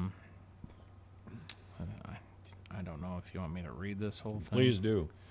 Okay, on Thursday, October 3rd, approximately 1:35, Webster County Telecom Center received multiple calls regarding shots fired in the 600 block of North 22nd. In Fort Dodge, callers identified this specific area as being Dodger Townhomes, a 2-block townhome complex. Information provided indicated there were possibly 5 to 10 shots fired. Officers and investigators with the Fort Dodge Police Department arrived on scene within a minute of the call being broadcasted. And the initial investigation on scene indicated multiple shots had been fired. Witnesses in the area informed law enforcement that 2 individuals were seen in the area, one of which believed handling a gun.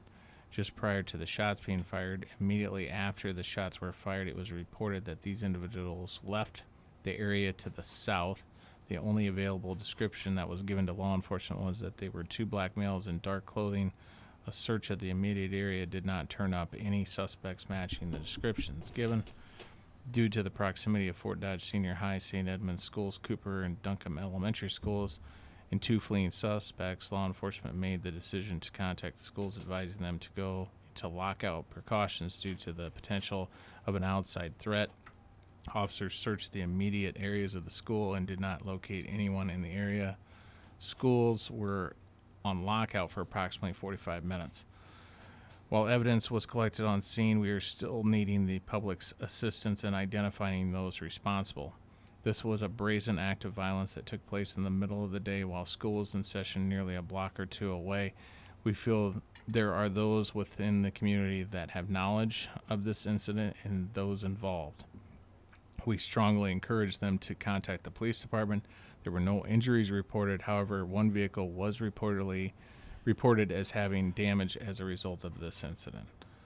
And that's how it ends. How could I'd also mention that there's also the Marion Home facility right adjacent to the Dodger Townhomes there, and there's hundreds of people living in there, and those people don't need or deserve that kind of thing going on in their neighborhood, nor do any of us in any of our neighborhoods. It comes now I'm mad again. We're going to have to go, Matt. All right. Thank you, Matt. Take care, everyone. KVFD Fort Dodge, Iowa. Most of the cases are in men. A third are in people under 21. Officials say there isn't one product causing the illnesses, but THC, which causes marijuana's high, is common. They urge people, especially those who are young and pregnant, to stay away from vaping products. Lisa. Gernal, thanks. America's listening to Fox News.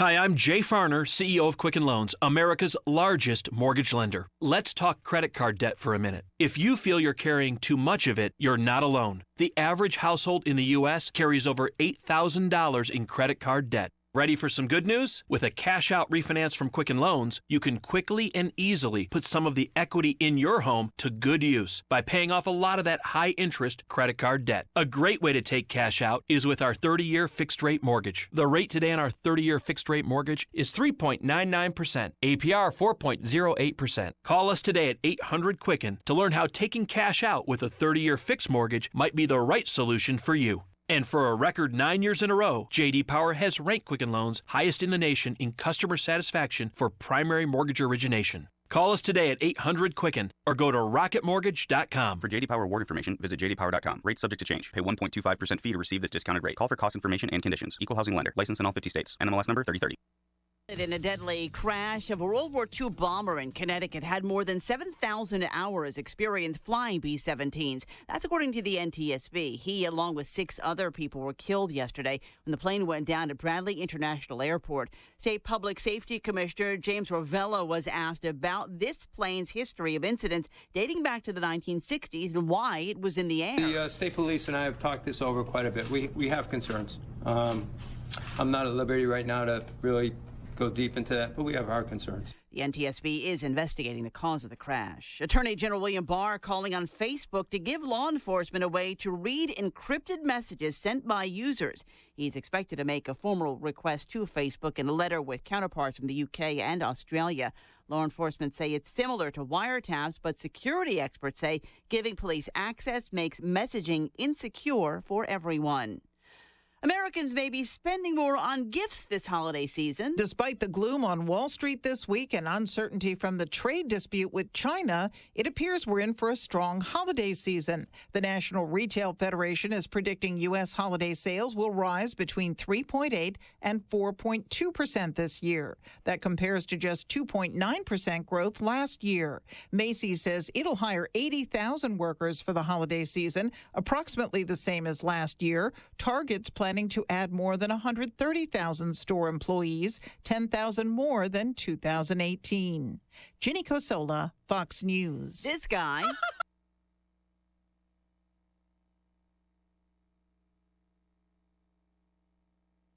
Your news, your town, your station. KVFD News when it breaks. With your KVFD news update, I'm Rob Jones. According to reports, there were shots fired this afternoon near the Dodger Townhomes in the 600 block of North 23rd Street. As a result of those reports, as a precautionary measure, St. Edmund Catholic School was placed on a lockout for a period of time this afternoon. According to St. Edmund School President Mary Gibb, that lockout was lifted around 2:30 this afternoon. There was no further information available as of the time of this report. We plan to have more on this story as new details emerge. 36-year-old Fort Dodge resident Joshua J. Pendleton, who has been charged with first-degree murder and first-degree robbery and is accused of slaying Pastor Alan Henderson at St. Paul Lutheran Church yesterday evening, made a court appearance this morning via video conferencing from the Webster County Jail. During that appearance, he became visibly agitated and had multiple emotional outbursts in the video conference room at the jail. Pendleton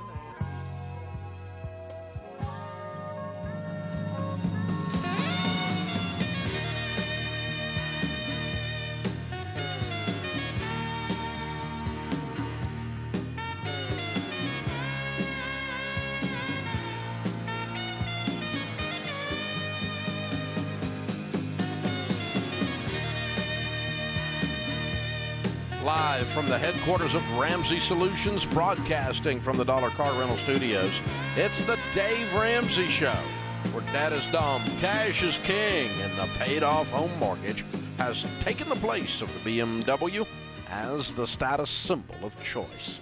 I am Dave Ramsey, your host. Open phones at 888-825-5225. That's 888-825-5225. Brianne starts off this hour in Oregon. Hi, Brianne. How are you? Hi, great. Thank you so much for taking my call. I'm a huge fan. My pleasure. How can I help? So I'll give you a little backstory. My husband and I have 2 little girls, and we both have great jobs. Although he's a farmer, which means he's extremely frugal, and his profession's kind of a gamble.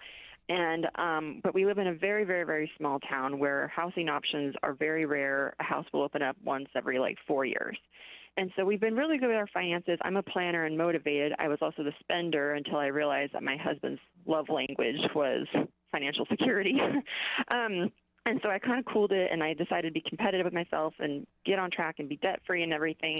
We have everything on the list, the steps, baby steps, except one thing. And I could pay off my car today, which is the easy answer, pay off my car. But because we live in a community that's so small with housing that rarely opens up, I've been very hesitant to, in case a rare opportunity knocks and then we didn't have the down payment as big as I'd like. So I'm kind of in this battle going back and forth of just pay it off and have faith that something will open up, or knowing I can pay it off, we'll have it paid off in about 5 months. So if we don't, just pay it off today. So I'm just kind of torn what to do, because it's not like houses, there's 5 houses on the market all the time. I want to be able to invest in a house as soon as the car's paid off, as soon as opportunity knocks. Okay. Well, we tell you not to buy real estate until